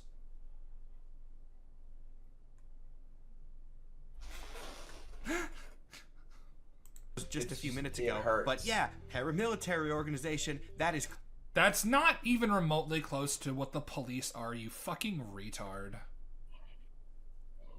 close enough to cops that they are third on the list.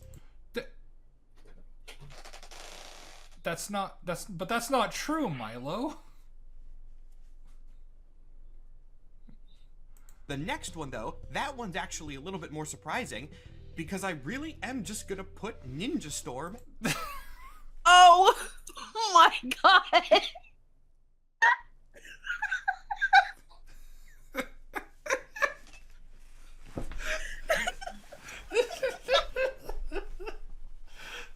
That's so stupid. Your criteria is shit. But your fucking criteria, the X-Men are cops. Fucking Avengers are cops. So he made this joke and it actually became a reality. He wasn't joking. I know.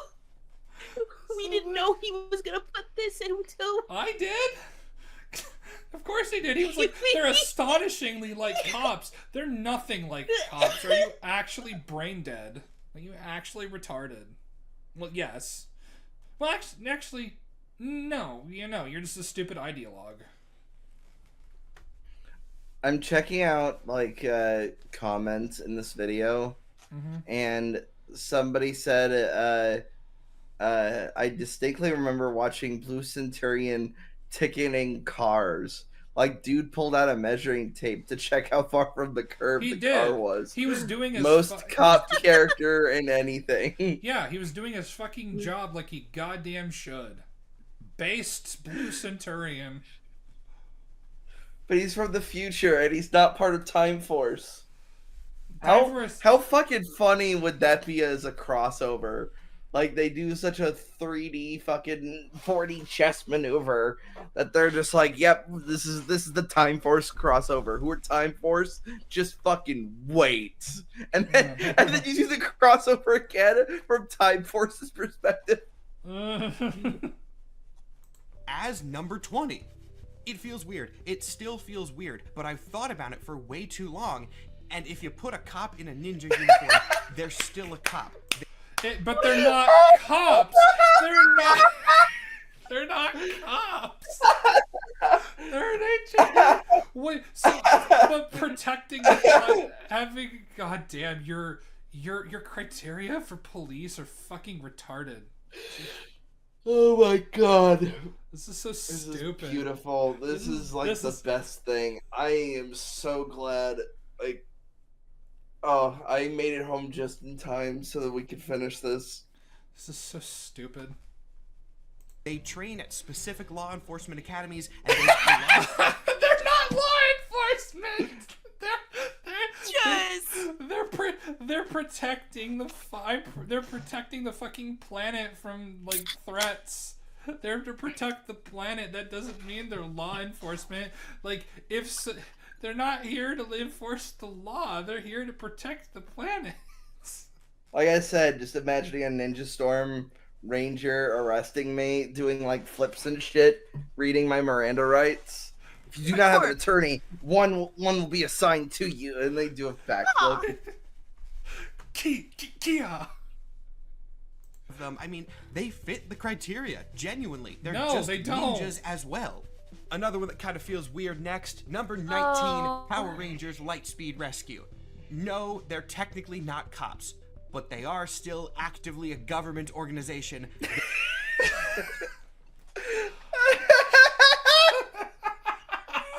Fucking kidding me? They're a government organization. Okay.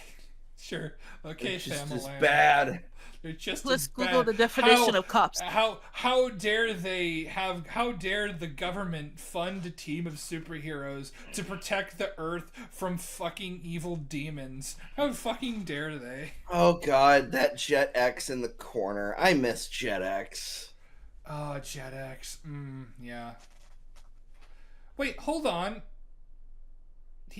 Why did he get this shitty screen? You know that full episode Power Rangers, pretty much all the episodes of Power Rangers are free on YouTube. How old was this? Is this video? It's 9 months old, I think. 9 months ago. Yeah, he could have easily grabbed things for that. Yeah. Oh, wait a minute.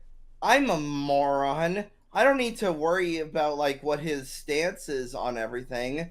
Wait a minute. The fucking thumbnail.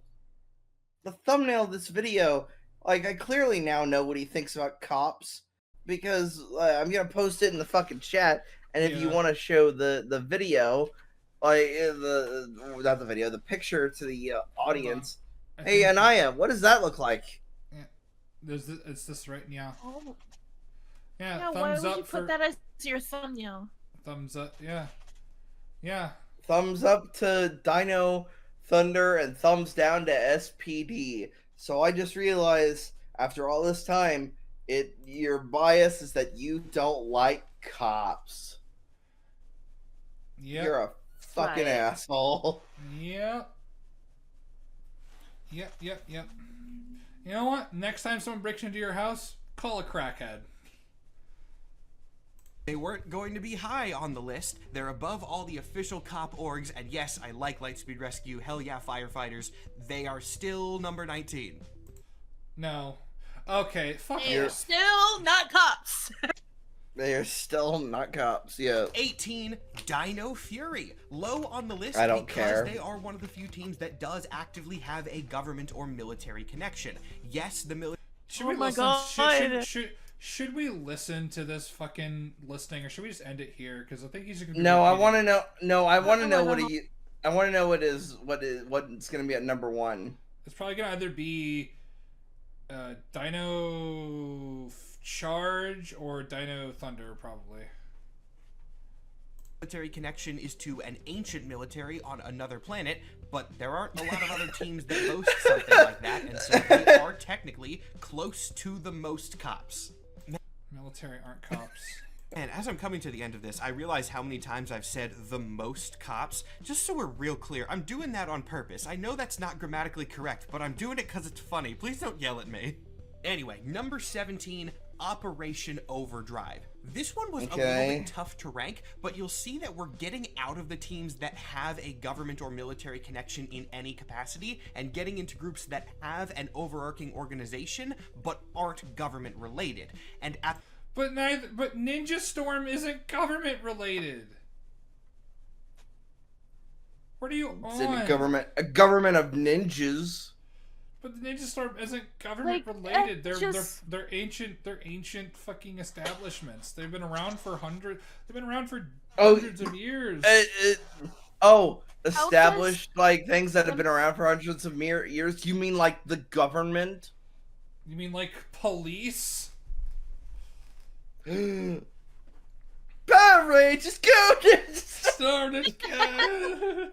the bottom of those has to be Overdrive for being a privately owned company? I don't know if calling them a company is fair, but I don't know what else you would call them. That ranking might make a little bit more sense when you hear that 16 is Jungle Fury. See, like I said, we're getting into the ones that have organizational structure. Jungle Fury is part of the Order of the Claw, and while the Order of the Claw... But Ninja Storm is a ninja academy. That isn't part of the government. Order of the Claw. No. By your own criteria, Ninja Storm should be below Jungle Fury or Operation Overdrive. By your own fucking criteria, you're not even fucking consistent with this shit. Order of the Claw.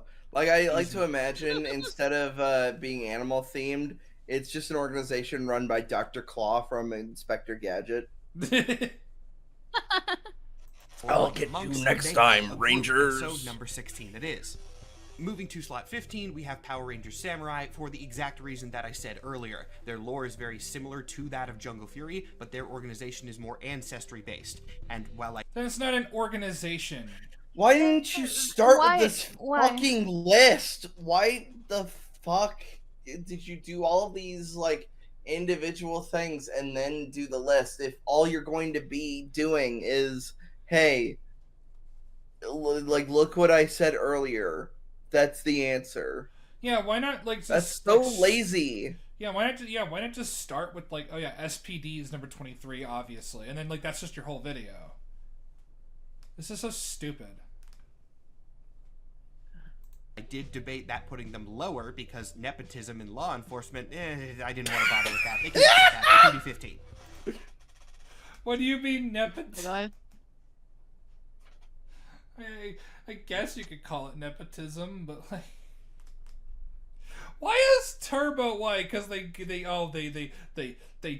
dare work with a future cop that is also trying to save the fucking planet from the evil, sexy, retarded space pirate. Got it. Now we have a swing, I though. still, like, on a side note to just distract everybody for a moment.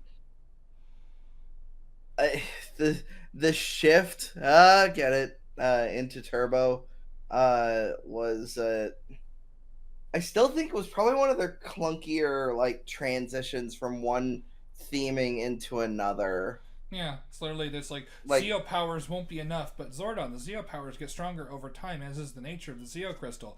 Nope, not enough. Cars. Cars, vroom vroom. We went from dinosaurs, ninjas, like, then the mystical energies of the Zeo crystal, to cars. Ka-chow. Zordon, you're really lame. Wow. Power Rangers Turbo. Because I don't care what anyone says. That shift into Turbo is fucking lame to me on a subjective level. It's just like you had all these badass things, then you went to fucking cars. Yeah, ka-chow. They made the sacrifice at least so that RPM could run. Yeah. Era team to be this low in the rankings. And yeah, while Turbo is not really law enforcement, Blue Centurion, man, I mean, he's in like 15 or 16 episodes of the show, and he is just actively RoboCop. What is the problem? Tell me the What's problem. wrong with RoboCop? Yeah, what's wrong with RoboCop? RoboCop's awesome. RoboCop's actually Come doing... quietly, or there'll be trouble. RoboCop was actually helping the streets of Detroit. So, What does a RoboCop say when he's on top of you and you need to be quiet? Come quietly, or you'll be in trouble. So I cannot put any team that works with him on a regular basis in the top half of the rankings. oh yes, God forbid the Power Ranger team works with the space cop, the future cop that's trying to save the world. God forbid.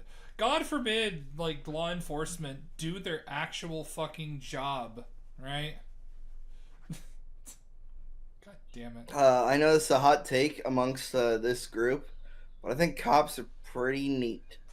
True. Yes, I think at the very least, like, cops and law enforcement as a concept is necessary, and while police often have their many issues that we all know about, I don't know. I think that what needs to happen is them to get cleaned up and have a better system of internal investigation, and yeah. I think cops are neat. I want to cosplay as Blue Centurion and then start ticketing people at a con. Yeah. Had to push them down, and slot 14 was where I felt was best. The reason I landed there is that slot 13, the last in the bottom half, is Cosmic Fury. And again, I just discussed this a minute ago because they were last in the last part of the video. They move away from their Dino Fury origins and become more spacey. They still technically have that connection, but they're different enough that they go here. They're not, though, really. I mean, besides the powers of the same people. So they're not. So by your logic, that Yep. shouldn't happen. So Yeah, your criteria is We're done. almost there. Now we Under get to one 10 that might be minutes. a little bit more controversial. I feel like people are going to argue about this one in the comments. But the reason that I wanted this to be an odd number was that I could have a midpoint. And I decided the perfect midpoint between cops and not cops was actually Power Rangers RPM.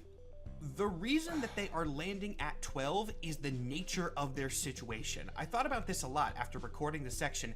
They do work with the military. Like, they work with the military a decent amount in the show, but it's because of the post-apocalypse thing. I think in any other situation, the RPM Rangers would purely be vigilantes, but to return to that How do you know? How do you know that? You know. I was thinking that. How do you know? How do you know that?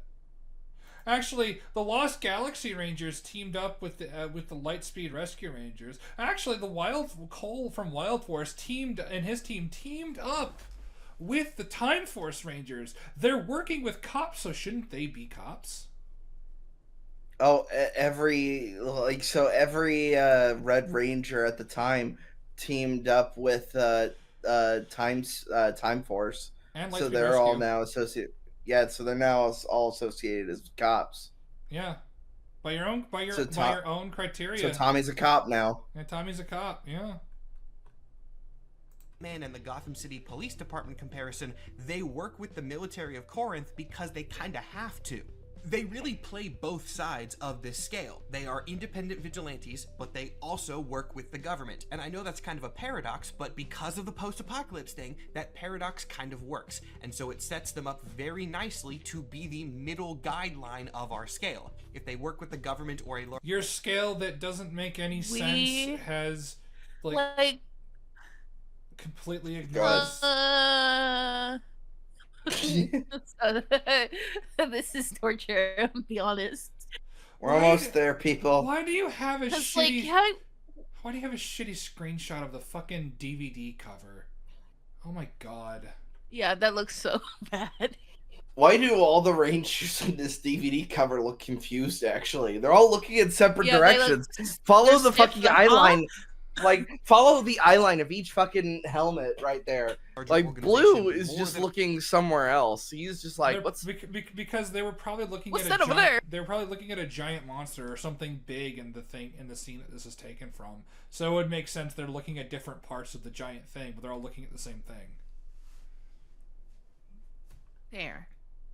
RPM does, that pushes the team closer to cops. If less so, then that pushes them farther away from cops. Does that make sense? I feel like that was a really good marker, so I hope people agree with me. It does not make sense. Past 12, we're now on slot 11, which is officially the good half. I mean, the not cop half of the scale.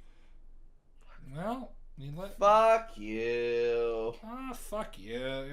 Fuck off. God damn it. We're almost there. We can do it. At rank 11, I put Power Rangers Ninja Steel. This was still a kind of difficult one to categorize. No, it's not. I feel like the Nexus Prism is like a pseudo-organization. It's definitely not an organization. It is... Shut up. Shut the fuck up, you stupid hack fuck. You don't deserve... I'm sorry, by this video alone, you don't deserve your subscriber count.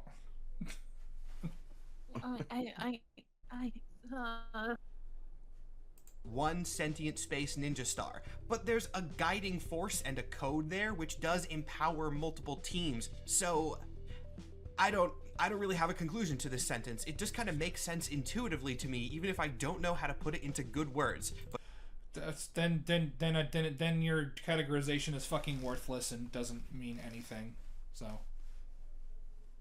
But that's how Power Rangers is sometimes. Hitting the top 10 now, Power Rangers Mystic Force. I made a joke during the Mystic Force section that they didn't really fit on the scale because they are warrior wizards, and that's why they're closer to the middle. They are difficult to place. They're definitely not cops. Then they should be in their own thing. They should be in their own separate, like, this. Actually, no, they should be number one. They should be number one on the list of not cops. If they're so fucking fundamentally different in terms of how in terms of their structure and how they get their powers and all of your inconsistent and stupid criteria, they should be number one by default. They are like the most separate from all of the others in terms of just what they are. they should be number 1. Or number 0, maybe. I don't fucking know. On the non-cop or superhero side, or whatever you want to call it, this is an informal scale, I don't really care. 10, close to the middle, but a little bit to that side, felt correct. Then we get to kind of speed run through a couple of them here, because we do enter the Zordon era. Okay, technically not. We enter Megaforce next, which is at slot number 9. And as I well established, the lore of Megaforce is just a lazy rehash of the original Mighty Morphin. So I put them right before the Mighty Morphin Zordon era stuff on the scale. Let's move to slot 8. Okay, well, slot 8 we also kind of skip, because slot 8 is the Mighty... Why do they get their own spot? Because the Mighty Morphin... Well, the thing is, when the Alien Rangers came in, the theme song changed. It was Mighty Morphin Alien Rangers. So it is its own little sub-season inside of Season 3. Oh my god. And they were around, like, I think like 10 or 11 episodes of the show. Billy got married to one.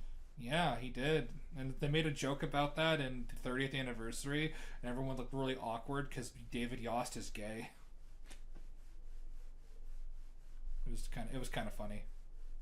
Morphin Alien Rangers, and as I said in their section, we don't really know their organizational structure, so I'm making good on that promise so long ago and just sticking them also below the Mighty Morphin stuff, assuming that Zordon had the same logic with them. Now we have a benchmark number. Slot 7 Mighty Morphin Power Rangers, the original. Are they child soldiers? Yes, absolutely they are, but they're not really cops. They are a bunch of teens with attitude giving cool coins by... Neither were fucking Ninja Storm, but whatever.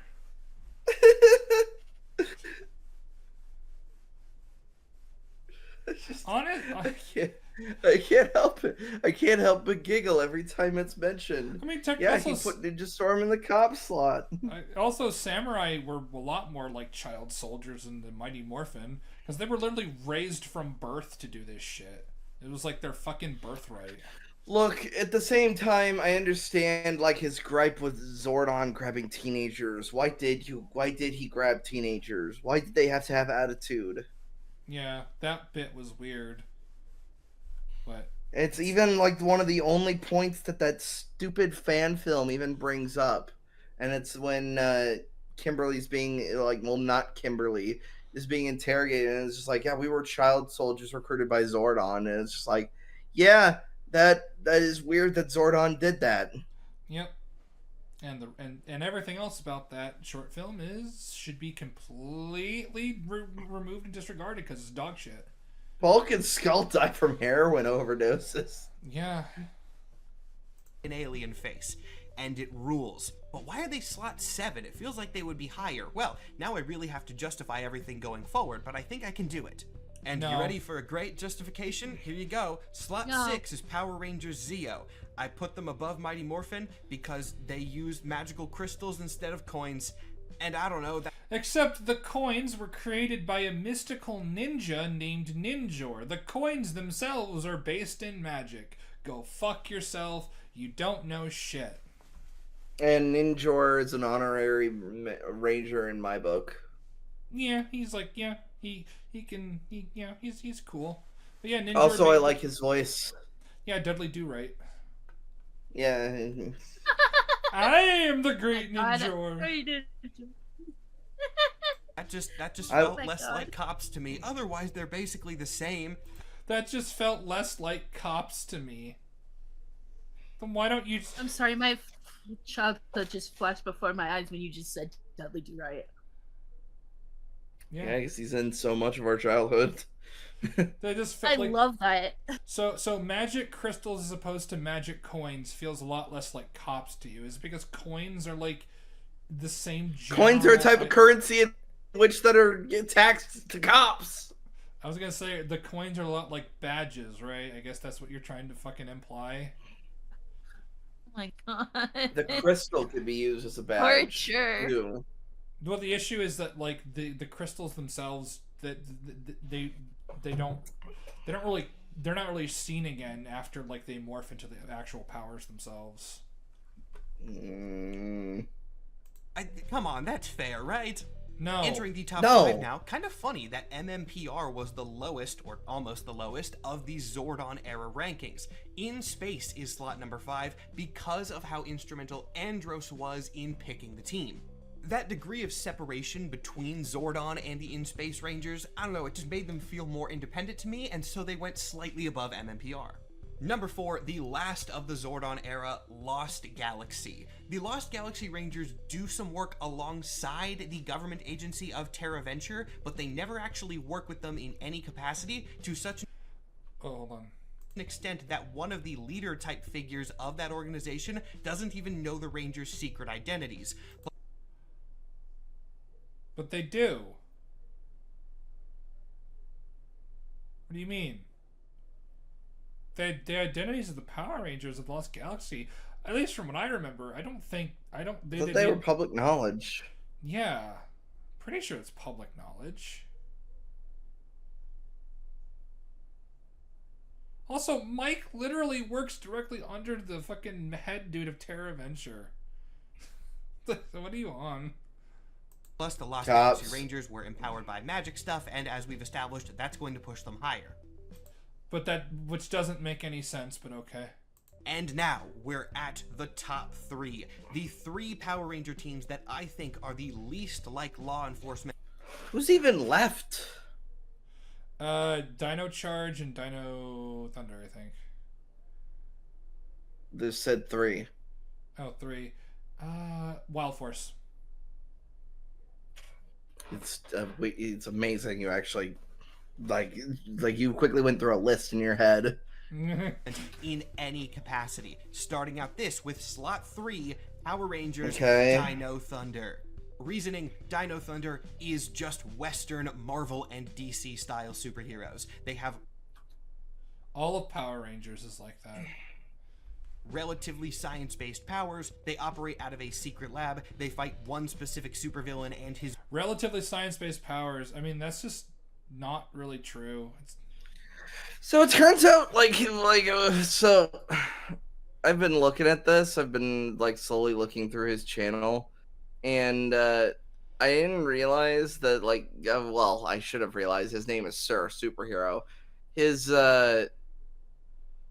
his content is mainly based around superheroes. Who would have thought? Yeah. And it seems to just be lore breakdowns of other stuff. There's one of Valeria Richards, mutant immortality. Oh wait, is it immortality? Yeah, immortality, not immorality. Okay. And what are Moon Knight's powers? If I gave a shit about Moon Knight, besides the fact that I kill him as fast as possible in Rivals, and then I don't care. The original Multiverse Police. Ooh. The Captain Britain Corps. What is this guy's obsession with cops? I don't know. Maybe I don't know. Maybe a police officer fucked his wife.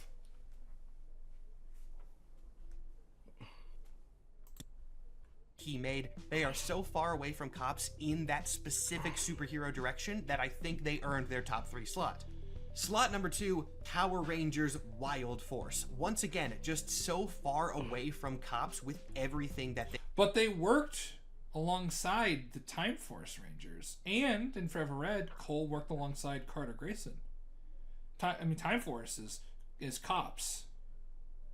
So when I worked alongside, yeah, they're cops again. Association, guilt by association is totally seems to be your thing, dude. I mean, the Dino otherwise you would have simply Thunder... brushed the Blue Centurion simply out of the way. I mean, Dino Thunder worked with SPD twice. They teamed up with him twice. Ninja Storm teamed up with Dino Thunder. Double cop. Yeah, that's what makes them cops. Double cop. Oh, Operation Overdrive in Forever Red teamed up with Bridge from SPD. Cop. So Kira, which for some reason and did they not get the actor for Sky? I guess not, but like but it made sense. Sky got promoted, and then Bridge got promoted. So I mean, fair enough. What? No, Tori was there from Ninja Storm. Ninja Storm is cops. So. Cop. Oh! Dino Thunder and Mighty Morphin teamed up with the Beast Morpher crew and the Dino Charge crew as well. So. Oh wait, cops. The ultimate cop moment, the anniversary. Everyone was there. They're all cops. Oh yeah, fucking Megaforce. They're all cops. They do. They are magically chosen in one way or another, and they fight pollution monsters, not criminals. This was really one where the who do they fight criteria. I mean, so they fight pollution monsters, not criminals. But wouldn't the pollution monsters technically be considered criminals because they're threatening the planet? They're doing illegal things. So they're classified as criminals.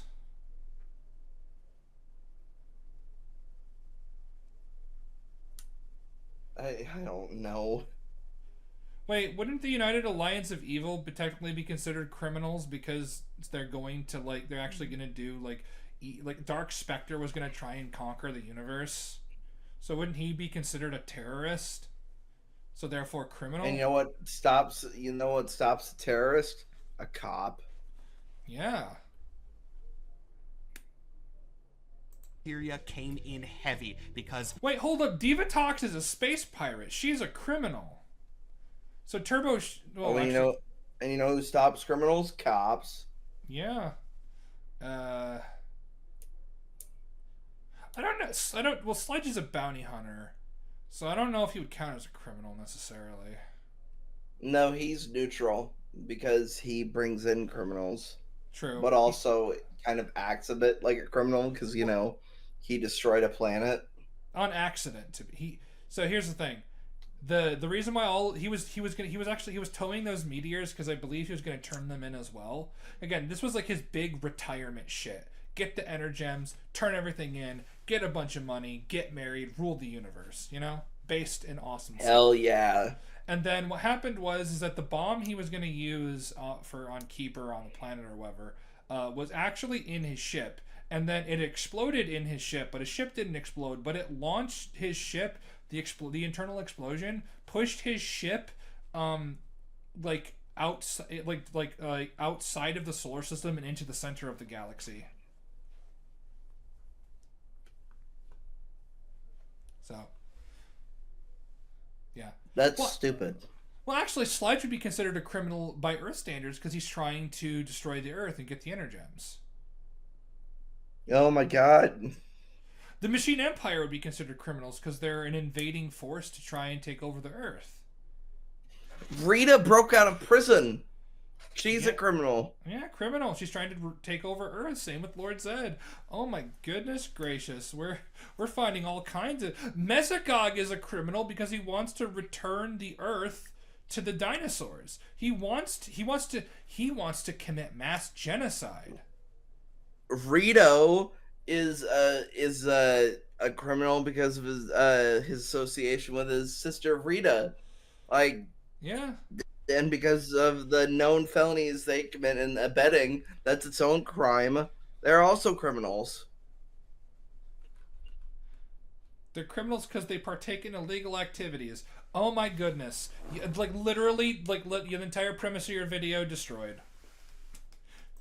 Yeah, pollution is a valid thing to fight and not something that cops do. I mean, not directly, but they do arrest people. How would a cop fight pollution?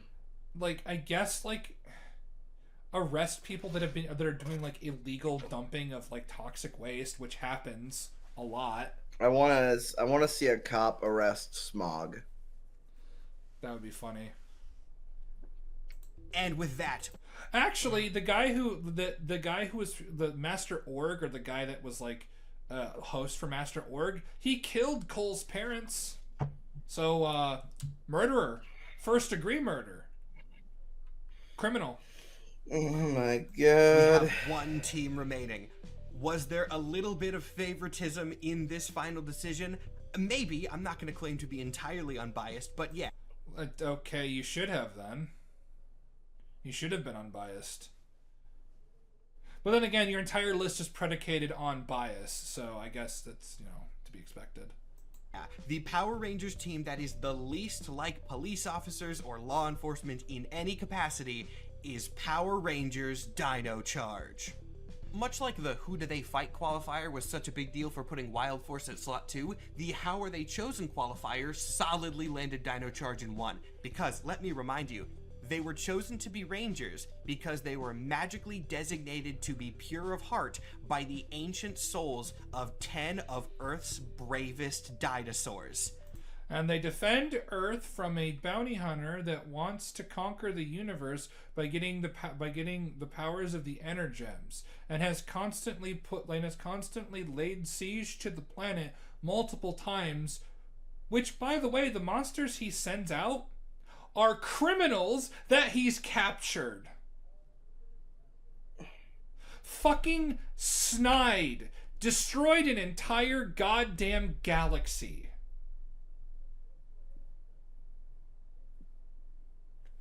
The Dino Charge Rangers fight actual criminals because Sledge uses...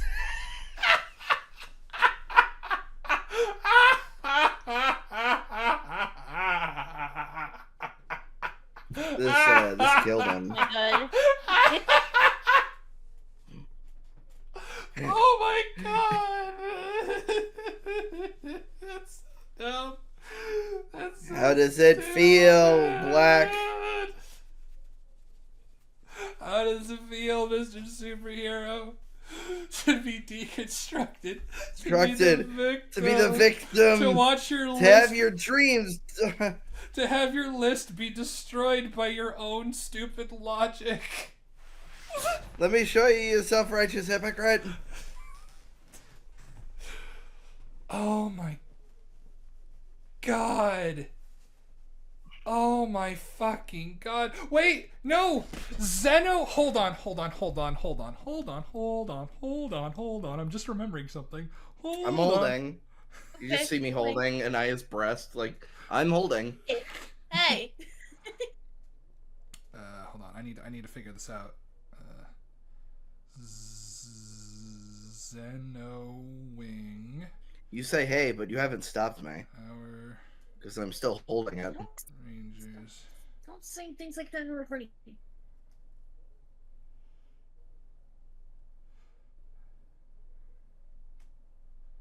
You just hear a honk. Stop!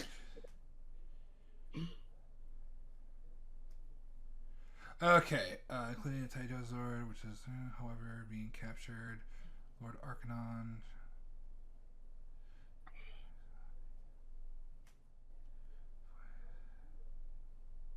Okay, never mind. I thought Zeno Wing, one of the it's the silver Dino Thunder Ranger. I thought like he was some sort of police officer, but no, he was a keeper's apprentice. So okay, fair enough. But the Dino Charger team still fights criminals, literal galactic criminals. That is oh my god. I love the world we live in. Oh my god, you didn't do research. I know I've said it twice at this point, but please just take a moment to let that sink in. And once you accept that, I think you'll agree with me that they should be number 1. No, not by your criteria. They fight literal criminals. Which makes them cops. So with all 20... Oh, wait a minute. In the 25th anniversary, Coda, the blue Dino Charge Ranger, works with Wes. And with Time Force, because I believe it's Time Force technology that's allowing this shit to happen or whatever. So it works with fucking... He works with fucking... Oh my What are you, god. a cop? Oh my god, I'm gonna. I have to leave a comment. Three on teams this video, addressed. man. Here is the final ranking of how much like cops every single Power Rangers team is. There are some surprises in there, honestly. I would love to hear your thoughts on this in the comments. I mean, I know that's something that YouTubers say all the time, but like genuinely, I'm so curious because I was surprised. Ninja Storm being at number 20 is never not going to surprise me. Man, this was a really stupid video idea. I mean, I'm looking back at this and wow. Do I regret it? Absolutely not. You should. You honestly should, and not necessarily for the I reason thought he that was you're. gonna say yes, but he says no.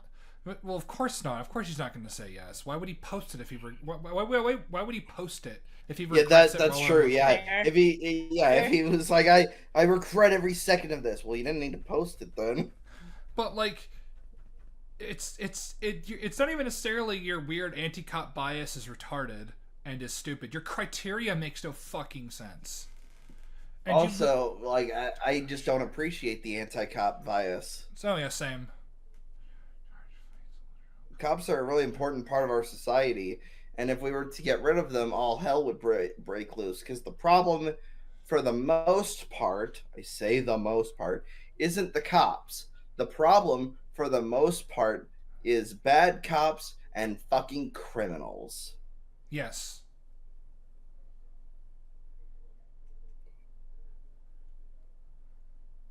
Like, it's just end of goddamn discussion when it comes to this shit. Like, you can't, like, when you shit on like fundamental parts of how our world works, you come across as this sort of entitled asshole that when something bad happens to you, you're set up to basically have you're set up in a way that makes it look like karma kicked in. Mm-hmm. I'm very anti-cop. Well, I hope no one arrives then when somebody breaks into your home.